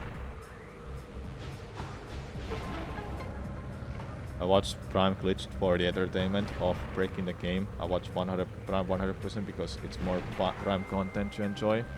Yeah, you get to see a lot of the game when you do 100% speedruns. 100% speedrun of Prime 1, by the way. It doesn't do the infinite jump glitch, infinite bomb jump glitch. I don't actually know why they don't do Artifact of Wild early. Infinite bomb jump is not used in Hundo, is what I'm trying to say. Why though? I have no idea. Wish I knew. I think the routing wise it doesn't make sense for it. That's my guess.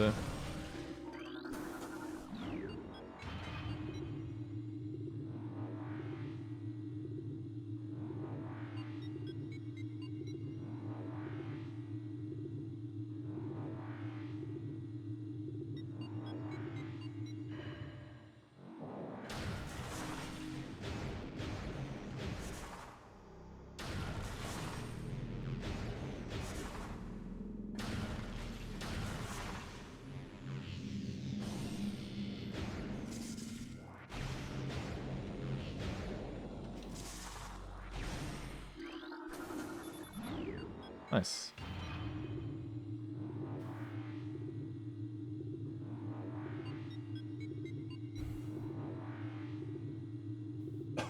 If I called every split from now on, I will beat my time.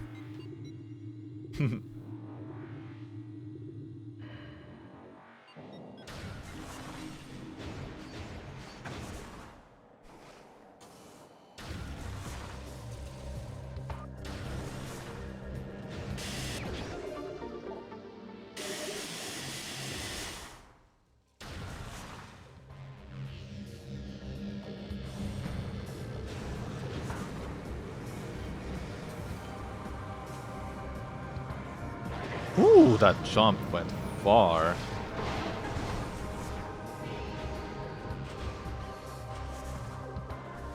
I started adding that R jump there now.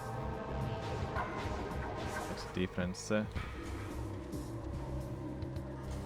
guess I'm not jumping like that then. Oh my god, you get up there.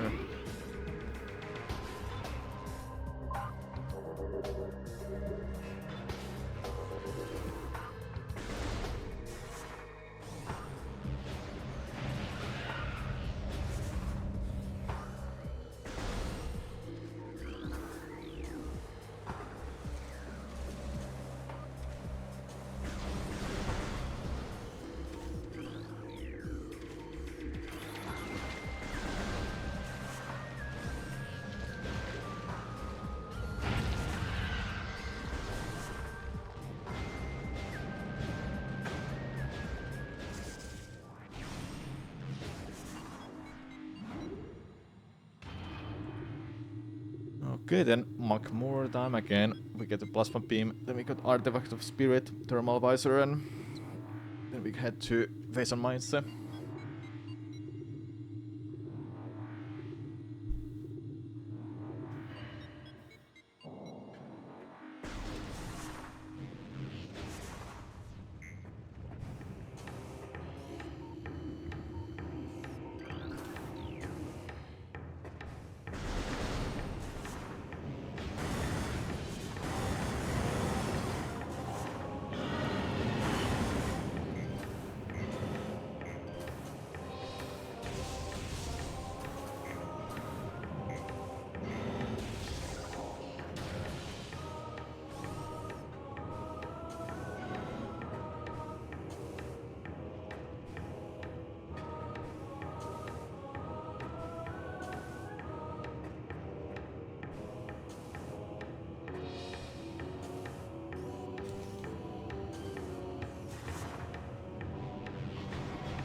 What?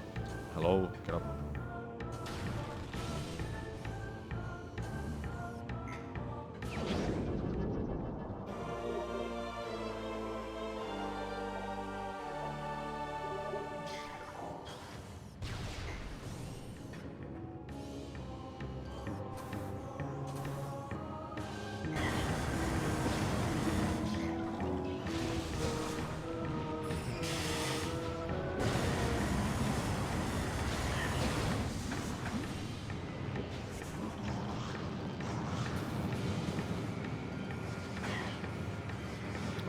I had to jump. Well,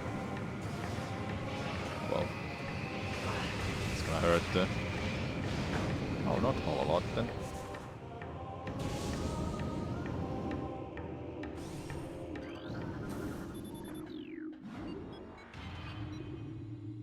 Just a quick trip to Ventrana to get these two artifacts and thermal visor.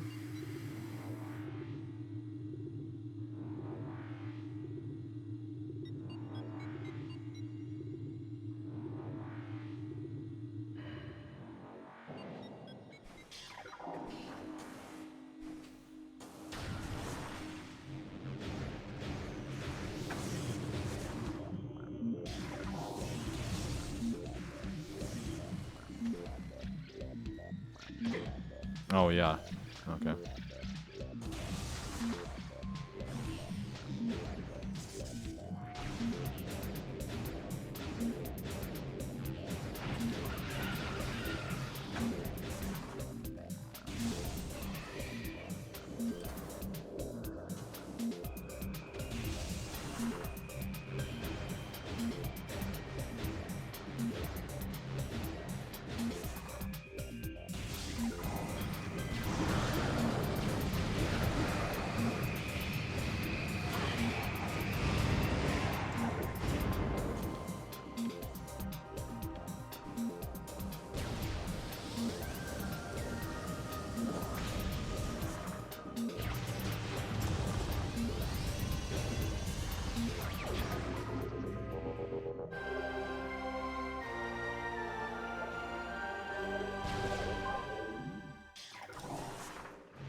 That's not gonna happen with that angle.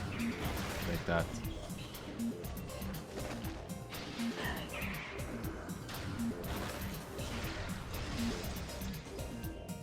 I didn't get the dash off from that enemy. The flying enemy thing. That you can grapple beam. So that room was really bad then, because I have no idea how I should do that then.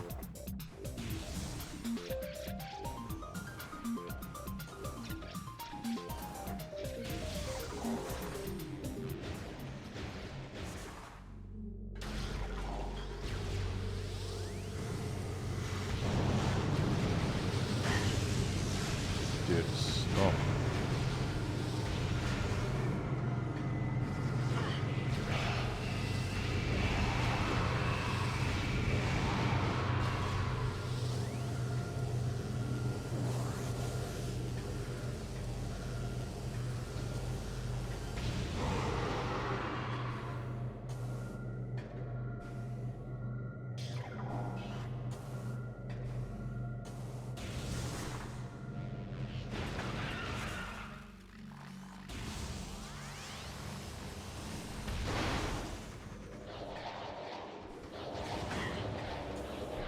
What did I just bonk on? Okay, who is blocking my path there? So annoying.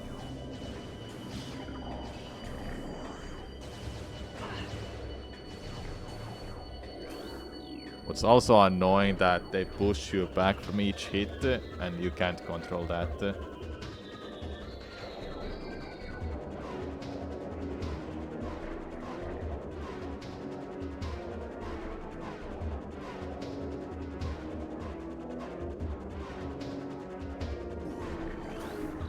I would benefit a lot if I just practice this, doing like a practice run from A to B a few times. From like something like the start of the ship all the way to thermal visor, something like that. I should think of doing, honestly.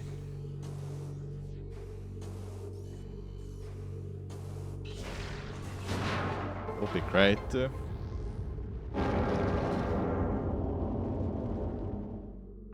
My least practice game is literally Prime 1, but I know it the best for like doing a raw speedrun without any practice.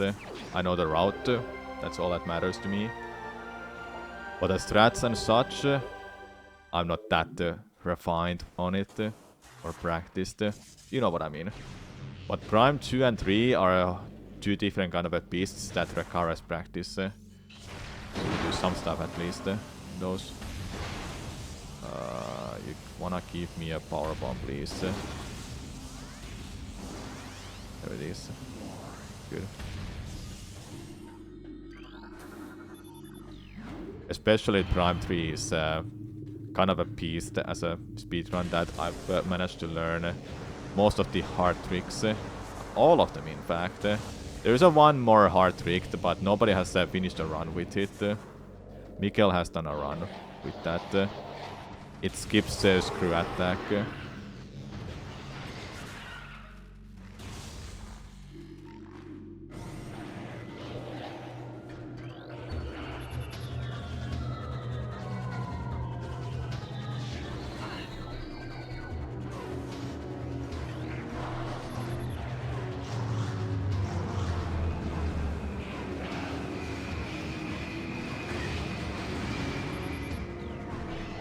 Thanks for the good luck, jungle.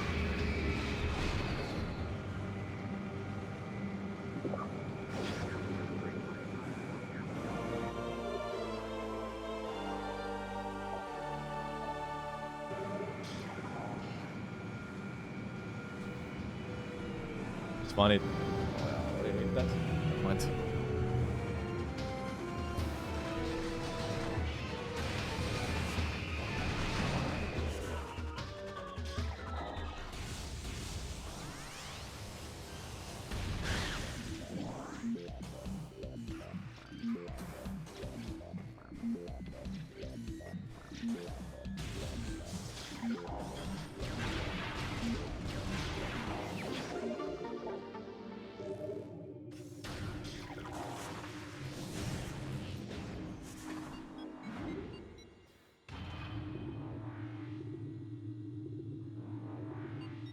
First to see myself this far behind, but that's just because I don't practice this game.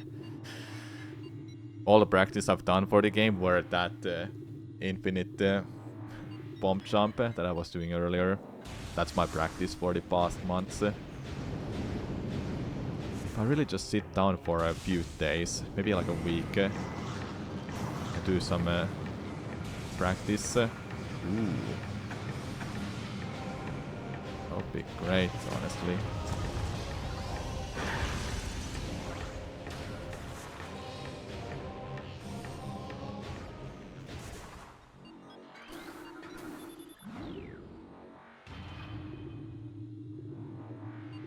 I have some YouTube-focused content planned for about Metroid games.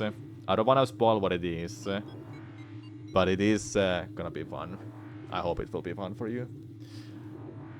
Hello H1 Style, thanks for the good luck. I'll need it.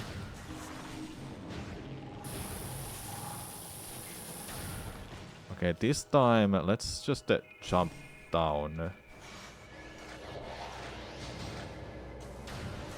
Like this. Oh, you didn't even hit the door. I wanna do that for my runs because I don't wanna get hit by the... I don't wanna get hit by the turret or anything there. And drop down especially.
That's a disgusting maze, I must say. Because I have to go all the way to the right. Go Go down. Open this pot. Go left. Yeah, we have all of the corners. This is not a good maze, I'll tell you that. Jesus, man, what is this? Wait. Yeah. Holy damn, all of the corners were on there. Hello, Bullcorn. Thanks for the good luck. I'll be needing it. We're gonna go to Lover Mines next.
Well, they all died.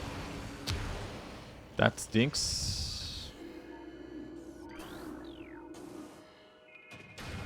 You freaking... You dropped down from that? Oh my god. Now this is a little tricky when I don't have Metroids up, but I can use the missile still.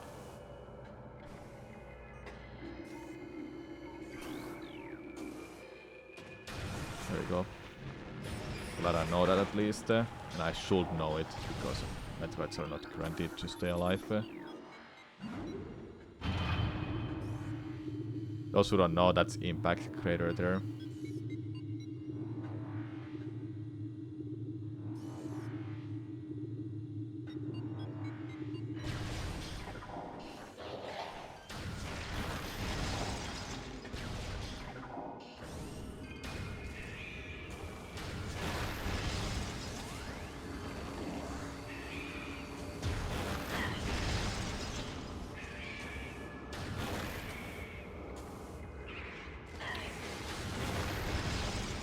Okay, I seriously need to practice that jump because I'm getting sick of wasting all my time in this room again.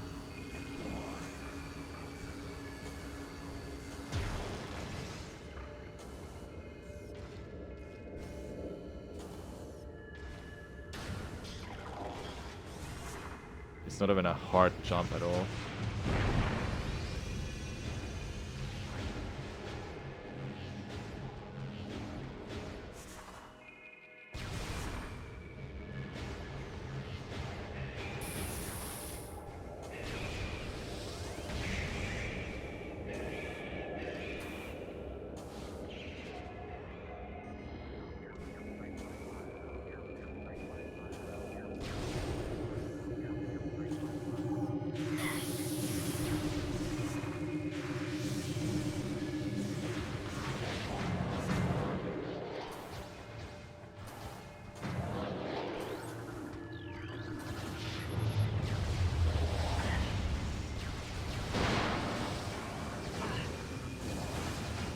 Ouch.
Good, good.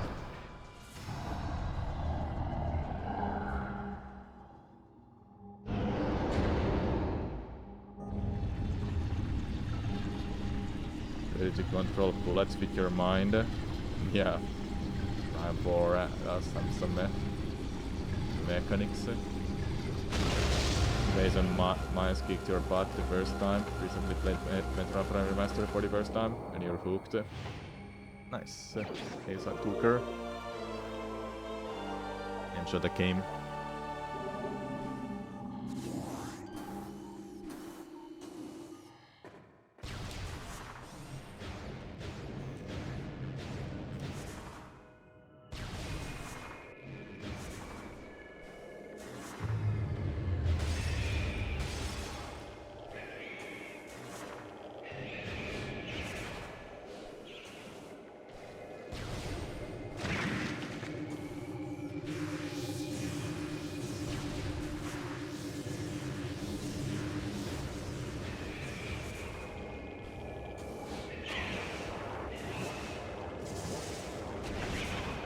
I can't afford to lose that power bomb now.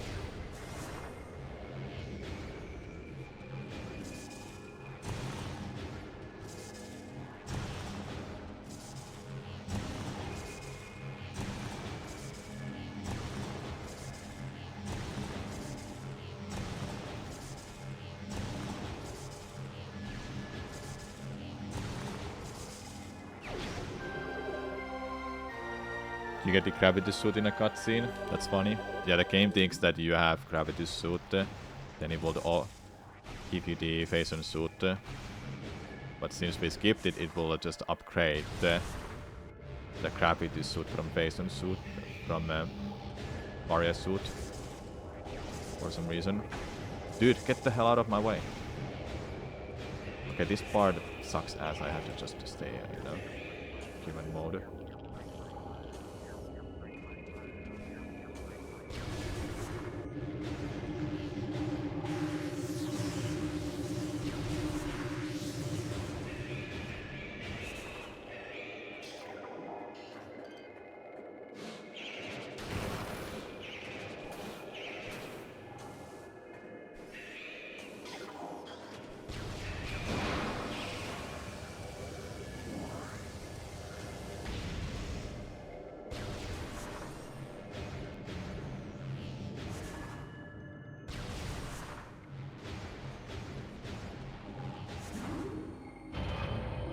Yeah, Phazon suit. Looked like you had a Varia for a moment. Varia suit shows up when we have Morph Ball mode on. Because we don't have Spider Ball. That's why it shows it visually as a gravity suit, Varia suit.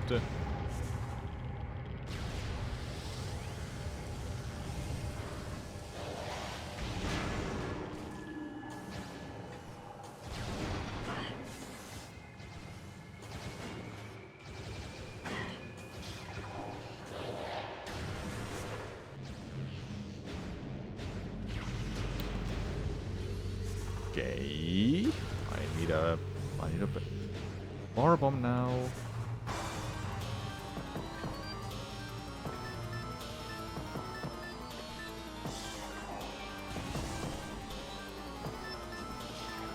Oopsie.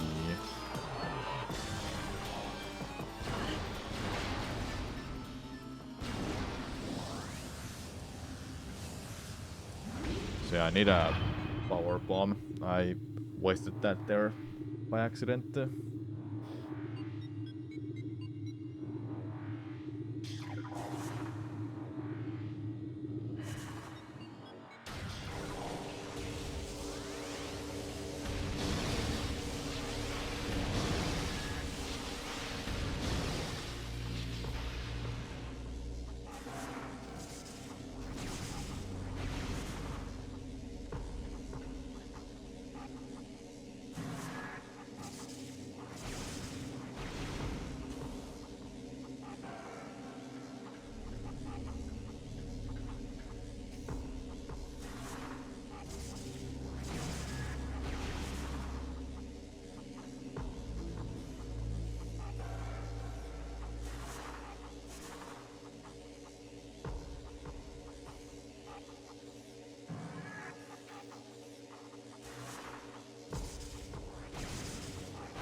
guys there.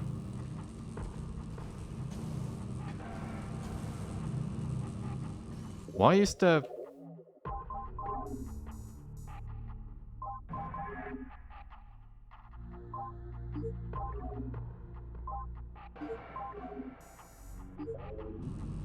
It looks so dark here.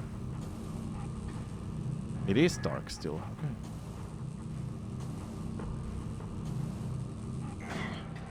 I hate that goddamn jump. It's so simple, just clip on a rock. But there's literally no way to be consistent at it, because it's all luck. There you go, I got it.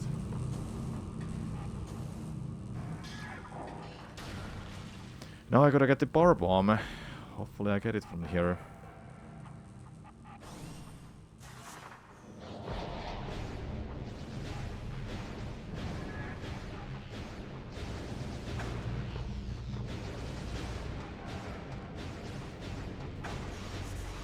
No, I dropped down. Yep.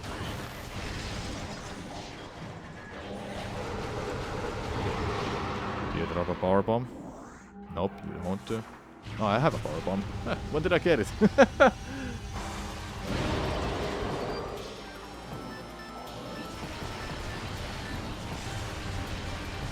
Funny for missiles. I'll use them all.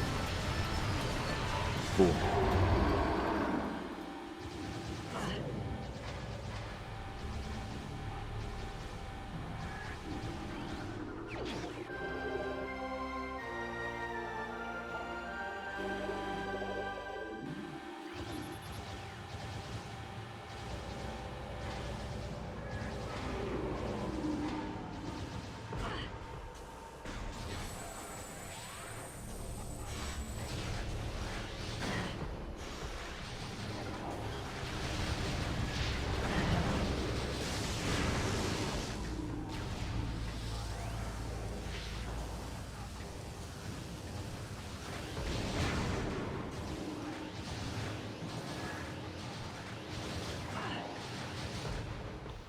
Excuse me, what?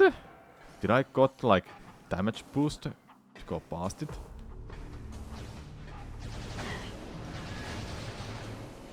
Oh, that enemy is on the way and I don't want to kill it because it's literally next to the freaking crates. Where are you now? Like, what happened to you?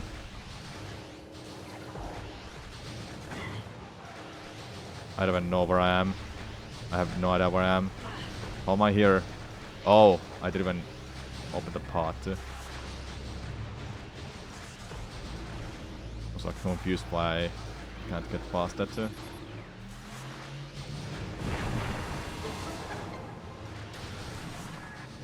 That explains a lot more.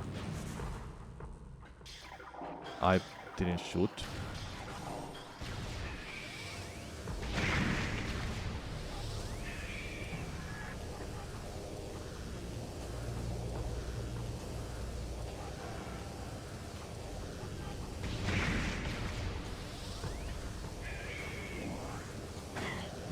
The fuck, dude?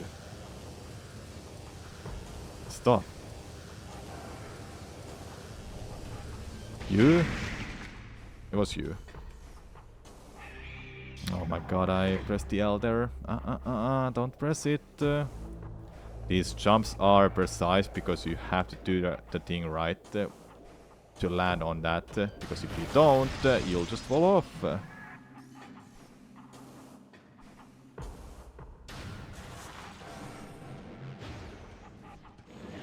You won't land there if you don't get enough height. And to get that height, you have to release the L button, the target, at the end of that second jump. So then you just get enough height to reach that then. Silly as it sounds, but that's how it goes.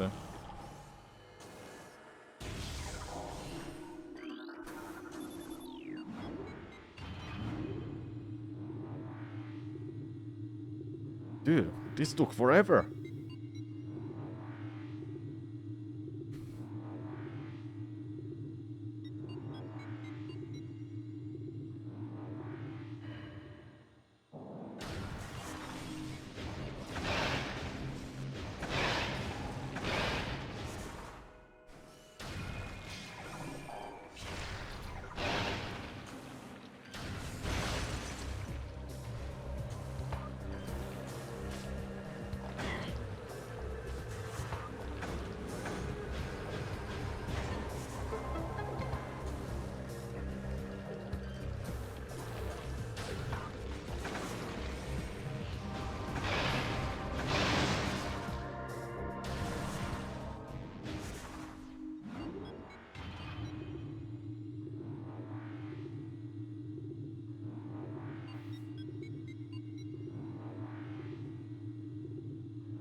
Oops.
Huh? Hello, Far Ninja. How's it going? Not too well with this run, but it's good practice. And it's fun. I'm actually thinking of doing practice runs or something like that after the stream is done.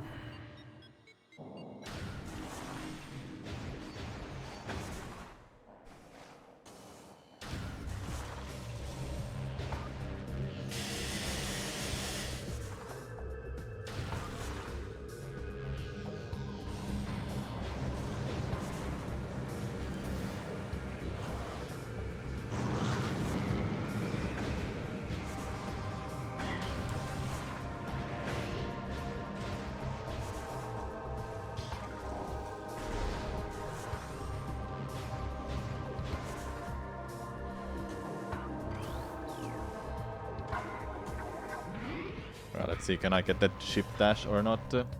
Probably not, but I'll still try it.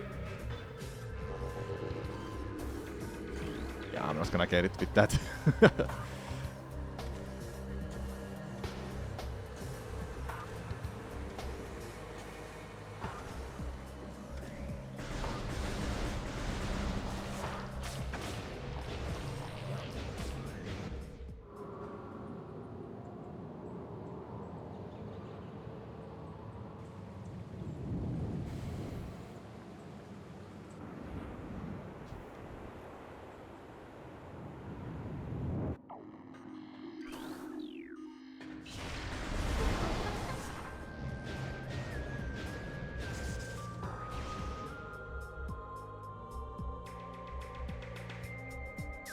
I think this is better than my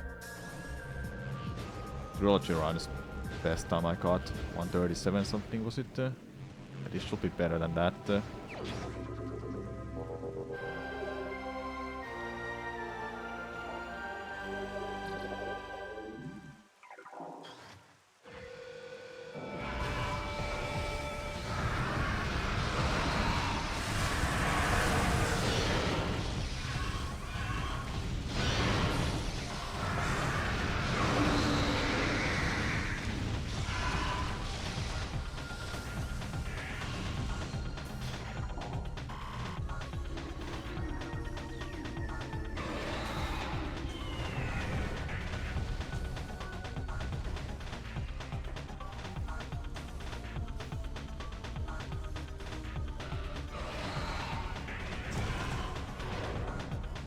Whoa.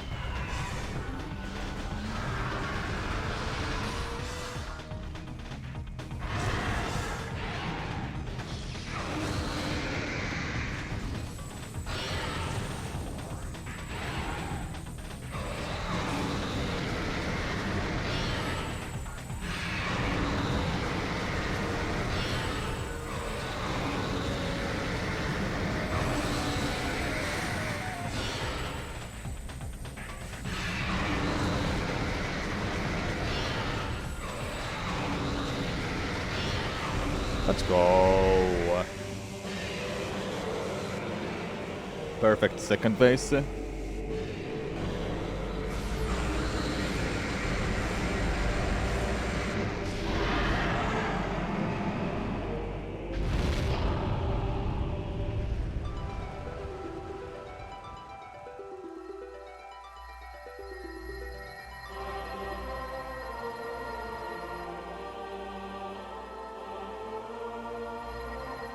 Yeah, Ridley's finally dead.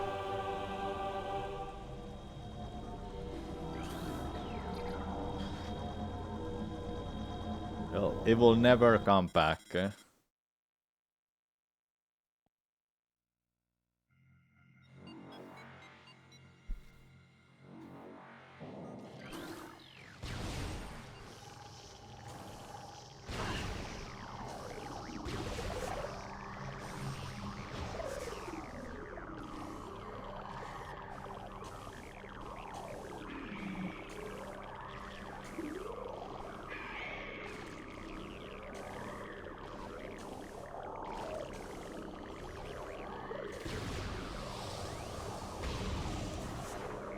I missed that. Okay. Yes, thanks for the push.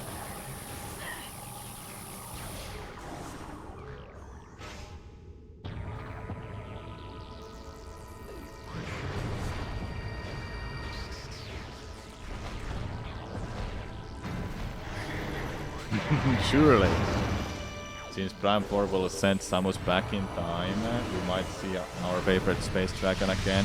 Are you sure it's gonna be back in time and it's not like a different dimension of the planet?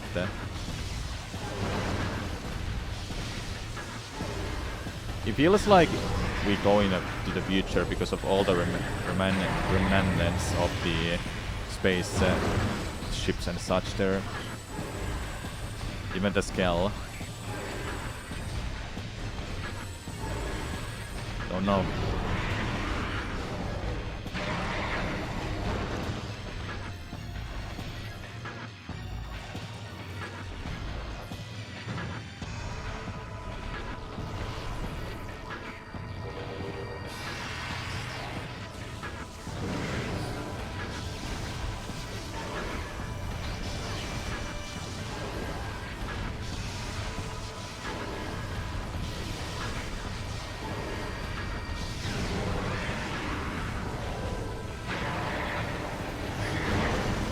I didn't hit that.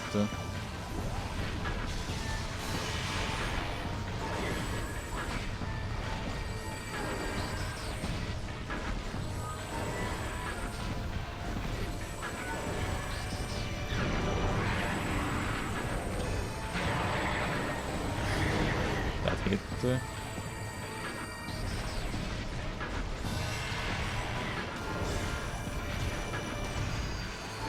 What am I hitting at? Hello?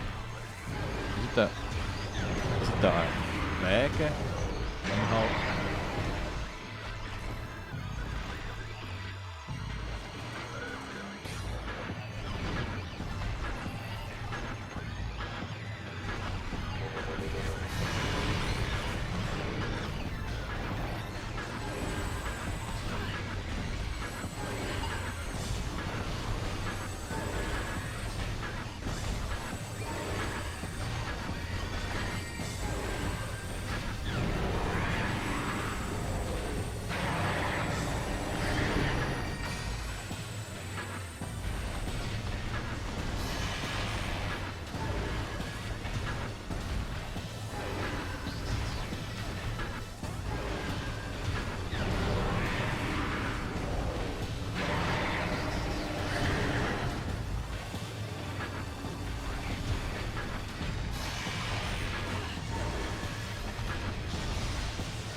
If you go to the future instead of the past, there are more ways you can get away with your storytelling without going too inconsistent.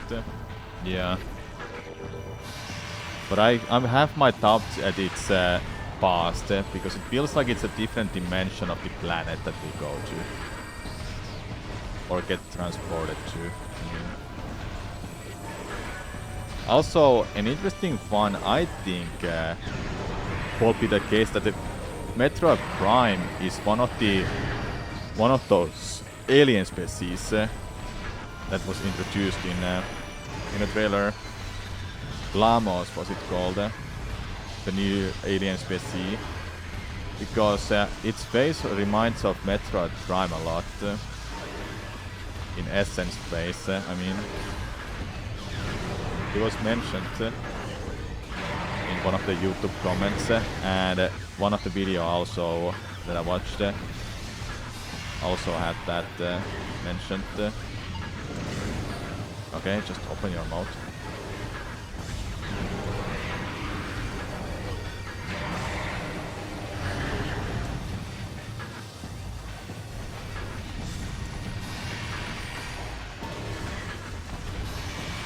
Dude.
Alright.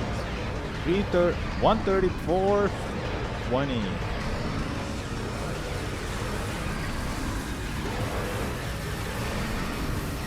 If I just put myself to practice, from Artifact of Wild all the way to End of Mines,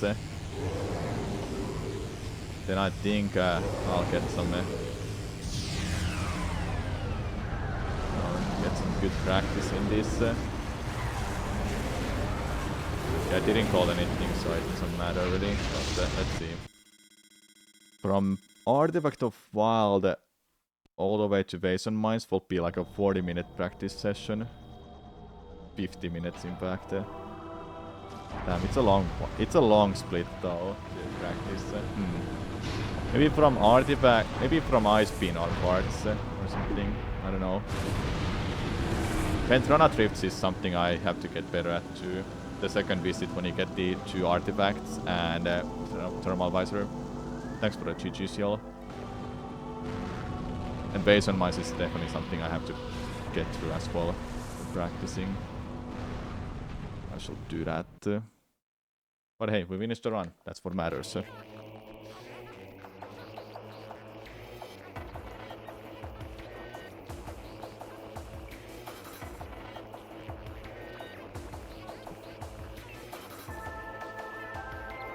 Metroid was a girl this whole time. Yeah.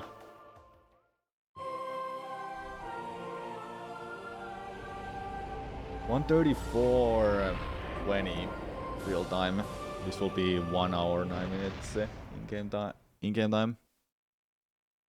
Metroid Prime is the best game ever. Metroid Prime is the best game ever. One of the best for sure. Yes.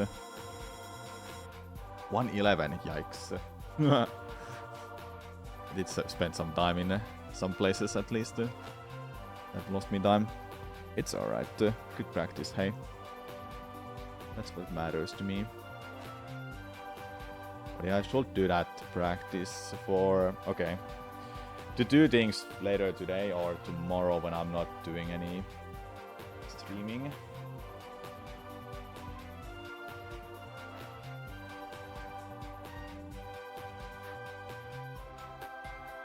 From where onwards I should practice? I wanna get like a practice from A to B section. Exit mines, yes, I know. Exit mines from... just thinking, I'm thinking. Wave beam split. Onwards. No, artifact of life giver. My troublesome splits are Fentrana and exit and mines. Okay. From I would say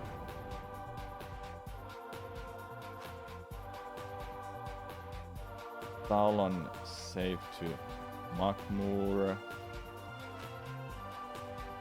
From Talon to Makmur to Fentrana to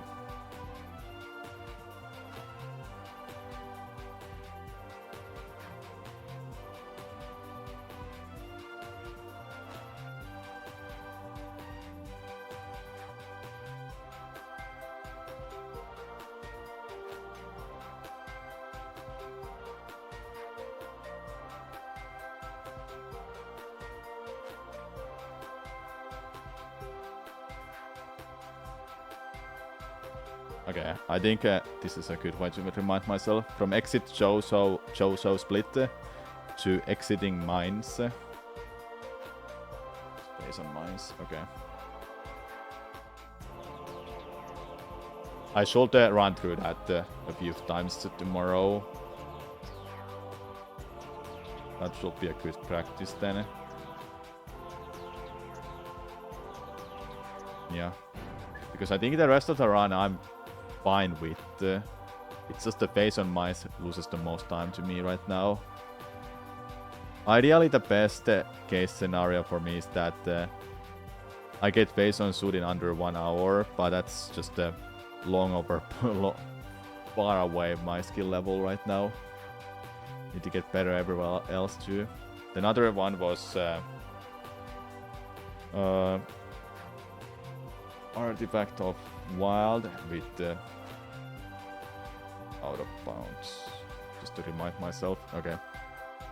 I wanna finish off this stream by watching the rest of the video from Summoning Salt about Mario 64's early era.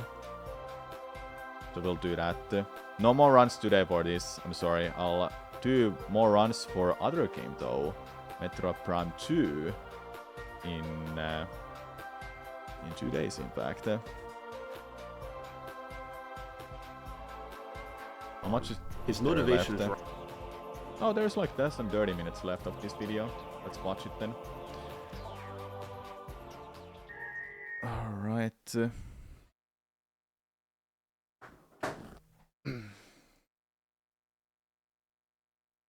Alright, so no more runs if you are joining the stream. We're finishing watching the history of 120 stars early era.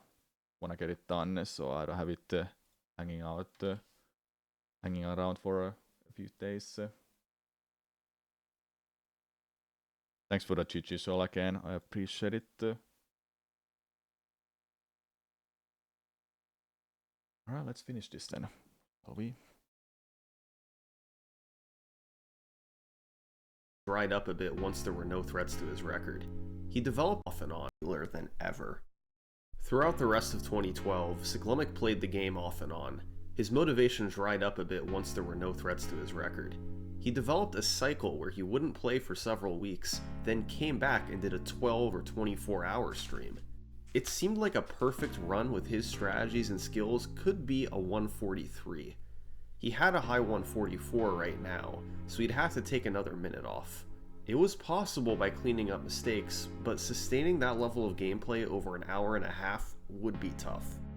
In October, Siglemik took a step in that direction with a 144.23. As opposed to his last record, practically nothing is known about this run. No footage exists, and no splits have been provided. All we have are a couple screenshots someone posted to Reddit seconds after the end of the run. My friend is there. Oh my god, my friend is there. Nami Nami. Can't believe it. Siglemik continued this sporadic playstyle over the next couple months, and on December 19th, he came through with one more world record, 144.01. This is another run with a full surviving video. His only significant mistake downstairs was when he messed up pillarless and died, costing him 25 seconds. Upstairs, he had a slow rainbow ride star when he missed the switch and then failed to back up. Those were his biggest mistakes across an hour and 44 minutes. If he'd only been 2 seconds faster, this would have been the 143. But it was still a really solid run, and a big cut off the record. This run finally satisfied Siglemik. He was now ahead of second place by a minute and a half, and his motivation died down even more. He was the king of Super Mario 64. He had the notoriety, the name recognition, and of course, his records spoke for themselves. When anyone thought of Mario 64 speedrunning, they thought of Siglemik. He ran 120 star live at Awesome Games Done Quick in January 2013. This was the first time most people had seen him before. Many called his run the best part of the week-long marathon. Everyone is watching. Entering 2013, Siglemik's streams really slowed down. He went months at a time without playing. A 143 was still possible, but it wasn't a high priority for him. There was no telling how long it'd take for him to be dethroned. Way ahead of everyone else, with his legacy already set in stone, Siglemik rode off into the sunset.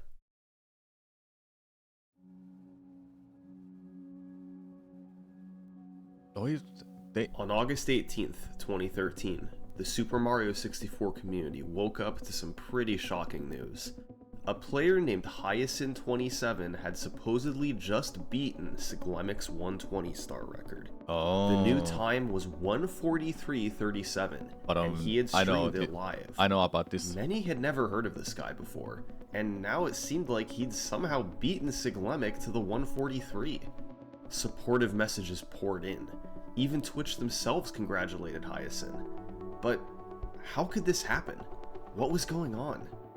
Well, while Siglemik got massive attention for his 120 star records in 2012, a group of runners was trying to get good in the background on Wii Virtual Console, which, as we know, would give them a 2-minute advantage. There was still no official ruling on Virtual Console runs, so they knew a faster run might be considered the official world record, even if it was worse played than Siglemik's runs on console. Over time, most of these runners gave up, but one kept going, Hyacinth. Throughout early 2013, he got good on Virtual Console. By August, with the built-in advantage, he was good enough to beat Siglemik's time, technically achieving the first 143 in Super Mario 64 history. I know what's gonna happen next. Controversy erupted. I know what's gonna happen. Hyacinth was a very good player, but the footage showed he wasn't on Siglemik's level. He got some hard tricks, like cannonless and pillarless, but he had plenty of slow moments, and overall, his movement wasn't as clean either. The community was divided on how to treat this run. Some felt it was a legit new world record, and Siglemik should have been playing on Virtual Console all along. Others disagreed, and thought Virtual Console was its own separate category. It was a valid question. Do you prioritize original hardware, or fastest version available? There was no set way of dealing with it. How did Siglemik feel about all this? Well, he wasn't too happy. Here was this new guy, clearly not as good and with an inferior run, claiming world record based off a technicality. Siglemic could have been playing on Virtual Console too, but remember, he chose not to all those years ago so that he could be on equal footing with Japanese runners. Yeah. Hyacinth did the exact opposite. He specifically picked Virtual Console so he could have an advantage. So, Siglemic devised a plan. He created a brand new Twitch account, based Earn God. He stuck a weird-looking timer in the top left. He booted up Mario 64 on Virtual Console. He distorted the colors to deliberately make it look horrible. He played copyrighted music in the background. And within hours, he beat the run that Hyacinth took months to achieve. I know about this. Siglemic had made a statement. Wii Virtual Console was its own category. Nintendo 64 was the only legit way to run the game. Just like he'd done in 2011, it more or less ended the platform debate. The recognized world record was Siglemic's 144.01 on Nintendo 64, and to this day, nobody else has ever threatened the world record on anything other than an original Nintendo 64. After that curious saga was over, things went back to normal. Siglemic did attempts every now and then, but for the most part he left the 120-star record alone. He was tired of resetting over and over again early for Canonless. It wasn't too fun. But finally, in early 2014, Siglemic started to get some legitimate competition. For the first time since Honey in 2012, somebody moved within half a minute of his world record. The runner's name was Puncation.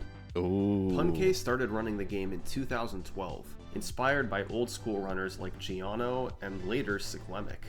He began streaming in 2013 and steadily lowered his 120-star PB from the 150s to the 140s, gradually approaching Siglemic's level. Yep.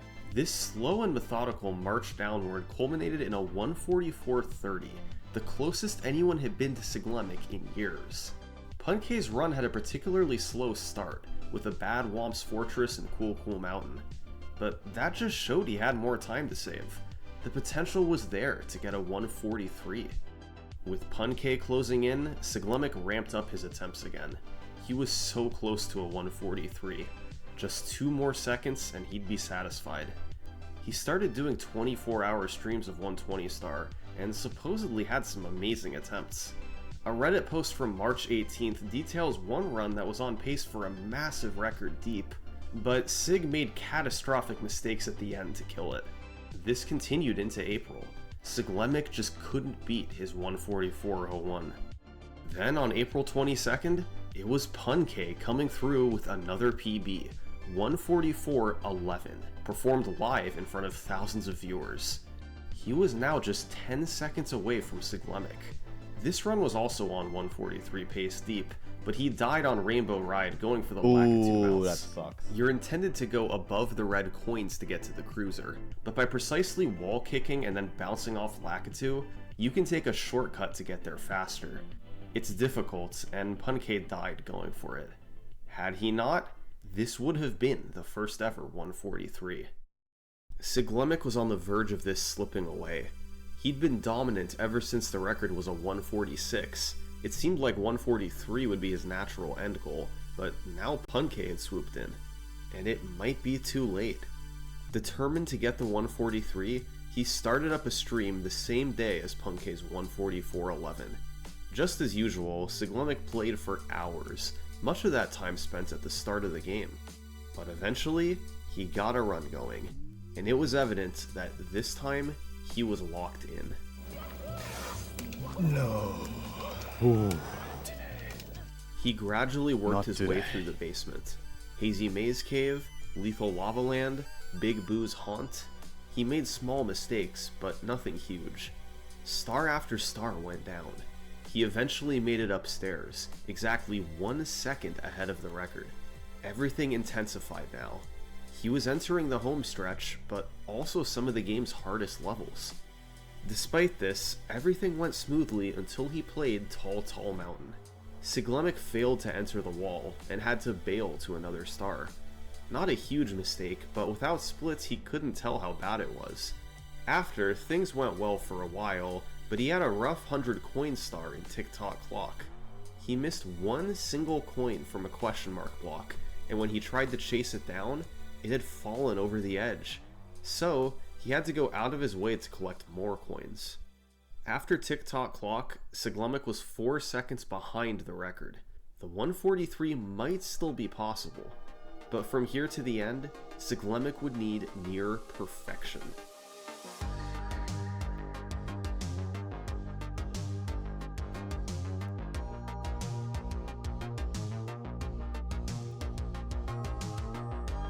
I kind of forgot that he was doing runs a lot in 2014 still.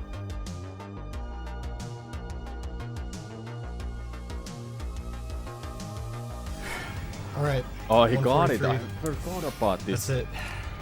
I just got 143. Sick. That was sick. Overwhelming relief. After years of the 144.01 being on top, finally, the 143 was real. And despite Punke making a push, Siglemik was the one to achieve it. While he did have his share of slowdowns, the ending of this run was amazing. Close to perfect gameplay throughout Rainbow Ride and Bowser in the Sky. An extremely well-deserved record, and a massive milestone in the game's history. That being said, most thought this record wouldn't last long. It seemed inevitable that, any day now, Punke was going to take over. His time was on a collision course with Siglemik, and sure enough, just a day later, Punke got a 144.05. The runners were separated by just 12 seconds, but instead of defending his record, Siglemik switched categories. He'd already gotten what he wanted from 120 star, so he was content to sit aside and watch what Punke could do. After a few weeks, Punke's time still remained at 144.05, yet his abilities improved all the while. He was building up the skills he'd need once that world record chance presented itself, and on May 22nd, he got that chance. First off, Punke still wasn't going for LBLJ. Why? Well, for one thing, there was a misconception of how much time it saved. We know today it saves about 10 seconds, but back then it was believed to be a much smaller time save. But skipping LBLJ was also reflective of Punke's playstyle in general. He had the reputation of being a bit of a safe runner. He was capable of great movement, and had an extremely high skill level, but he didn't always go for the riskiest strategies. Compared to Siglemik, he lost a small amount of time from his gameplay, yet also made fewer mistakes. It meant he got more runs going, with more chances at the record. In this particular run, Punke fell a bit behind early, but avoided a death that Siglemik took during Pillarless. So heading upstairs, he was 15 seconds ahead of the record. The name of the game upstairs is consistency. Since 120 star runs are so long, filled with non-stop tech and execution, small mistakes are inevitable through the run. The key is to avoid the big mistakes, especially upstairs, and that was Punke's specialty. Even though his movement was a bit slower, he made up time by making fewer mistakes. This consistency gave him a lead over the record going into Bowser. But despite over an hour and a half of clean gameplay, he still had to land 3 Bowser throws, or it would all be for nothing.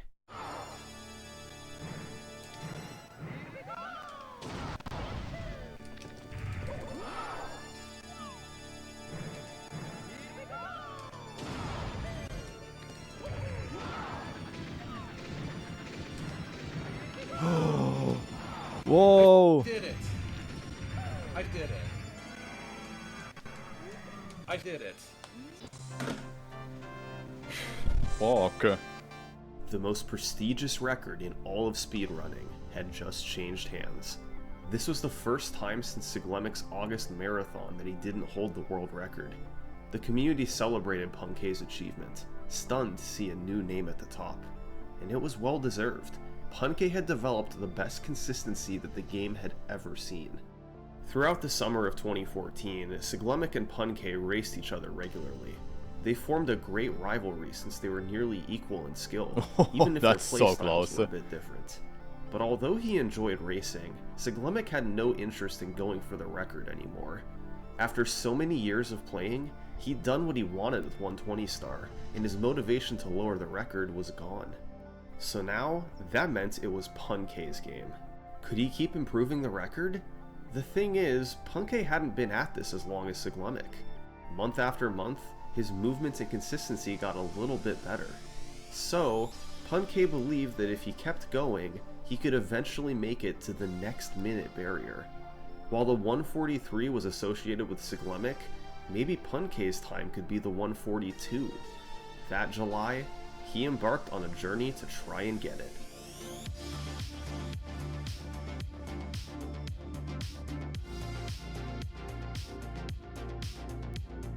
Watching these videos gives Nice, me dude. a little bit of Did it. an idea how I Nice, should dude. make my Good videos game too plan. with music. Armada! What's up? Alright, that's a new world record. I'll take it. I still don't think this run is that good.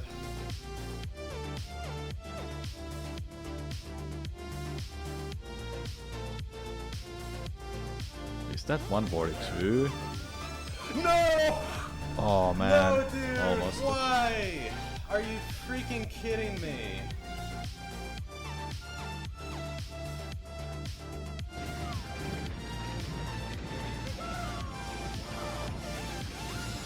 One 142. Almost. No! Damn. No, dude! While the records kept coming, Punke couldn't help but get frustrated. He'd come so close to the 142, only to have it slip away in the final seconds. By late July, he'd set 5 world records in a row. Pretty incredible given how nobody had been able to dethrone Siglemic for so long. Now that Punke had taken over, he was pushing the game to new heights, but the 142 still eluded him.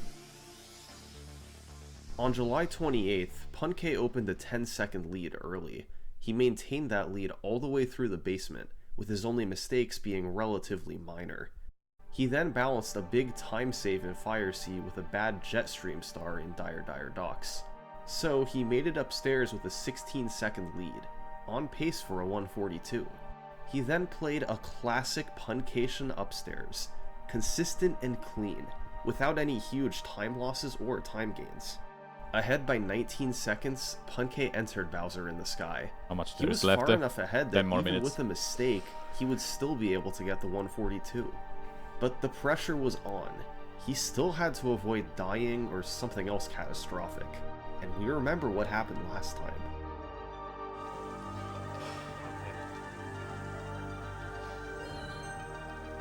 Okay, nice.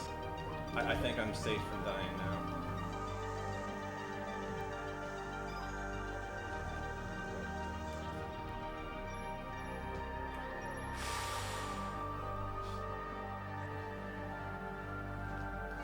Oh my gosh! No, the freaking thing. I swear. Oh my I god, can't that believe actually this. happened. I cannot believe this right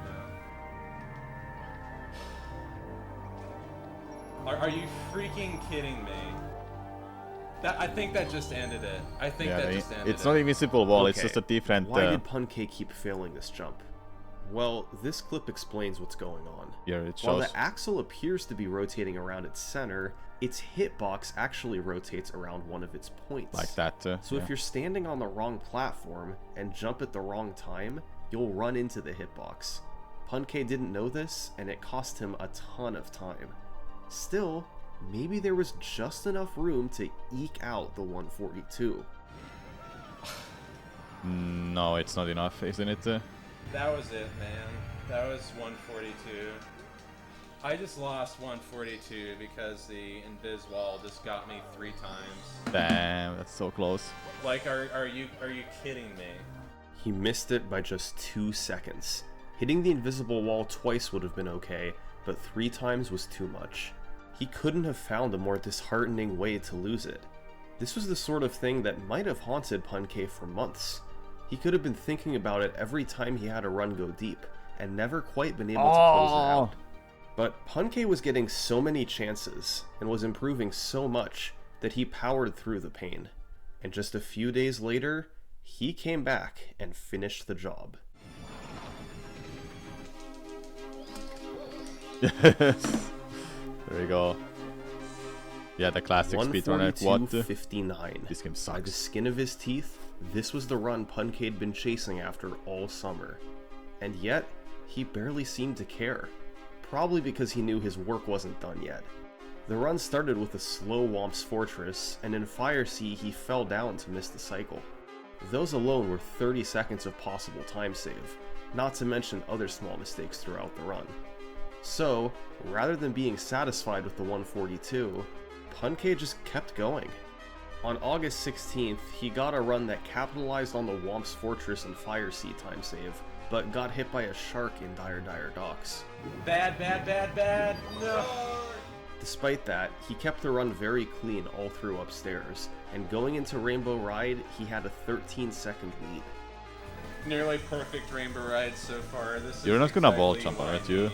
I don't want to get like a tiny world record improvement, but I don't want to get an improvement by like 2 seconds or something. No, you're not doing that. I just screwed it up. Oh. Yeah, dude. Okay, so maybe not the record he was looking for, but he wasn't done yet. About Just a get month in there, later, hey. Punk'd got another small improvement, 142.55.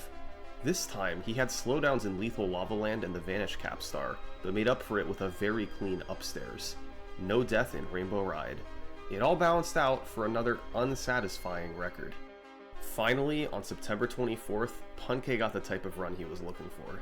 Over the past few weeks, his movement had been getting better and better, and it all came together in this one run.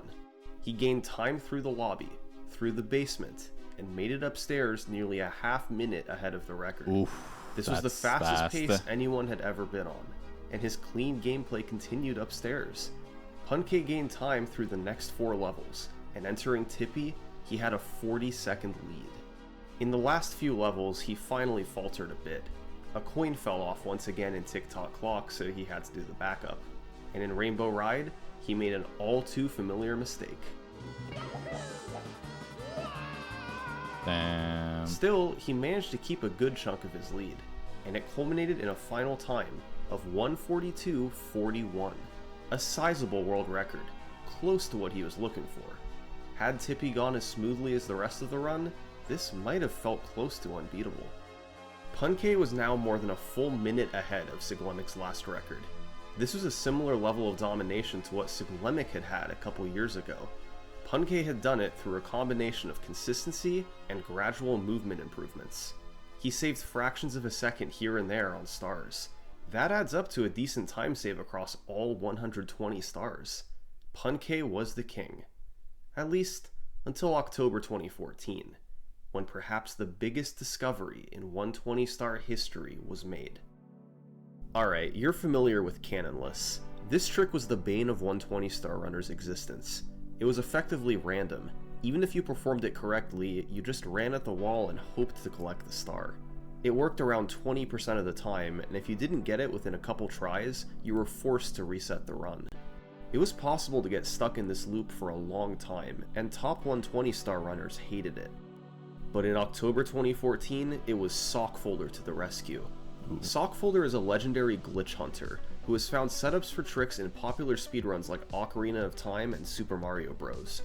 One day, he posted on Twitter, "For fun, I will make a 100% Cannonless setup." And that's exactly what he did.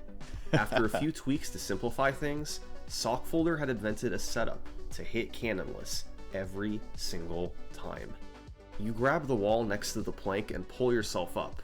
Adjust the camera, then backflip onto the plank, punch once, hold down to grab the edge of the plank, then adjust the camera once more, pull yourself up, and hold down to run off the edge. If done correctly, you'll grab the star every time. There's several steps involved, but none of it's difficult, and it wastes only a few seconds compared to running at the wall. This was so huge for the speedrun.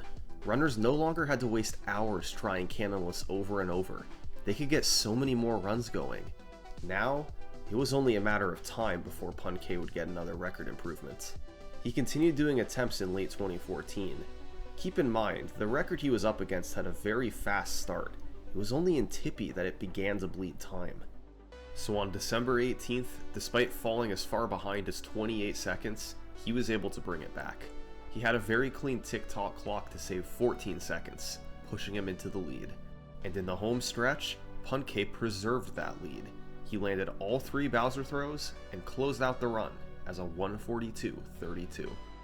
This was Punke's 11th consecutive world record. Since taking over, he'd taken 11th. exactly 1 minute and 20 seconds off the 120 star record. The simple reason for this? Punke had consistency that was unrivaled, even by Siglemic at his best. While these two were roughly equal in skill in mid-2014, By the way, who wants good as news? the year went on, What's the Siglemic good news? stopped Warning. playing and Punke just pulled away.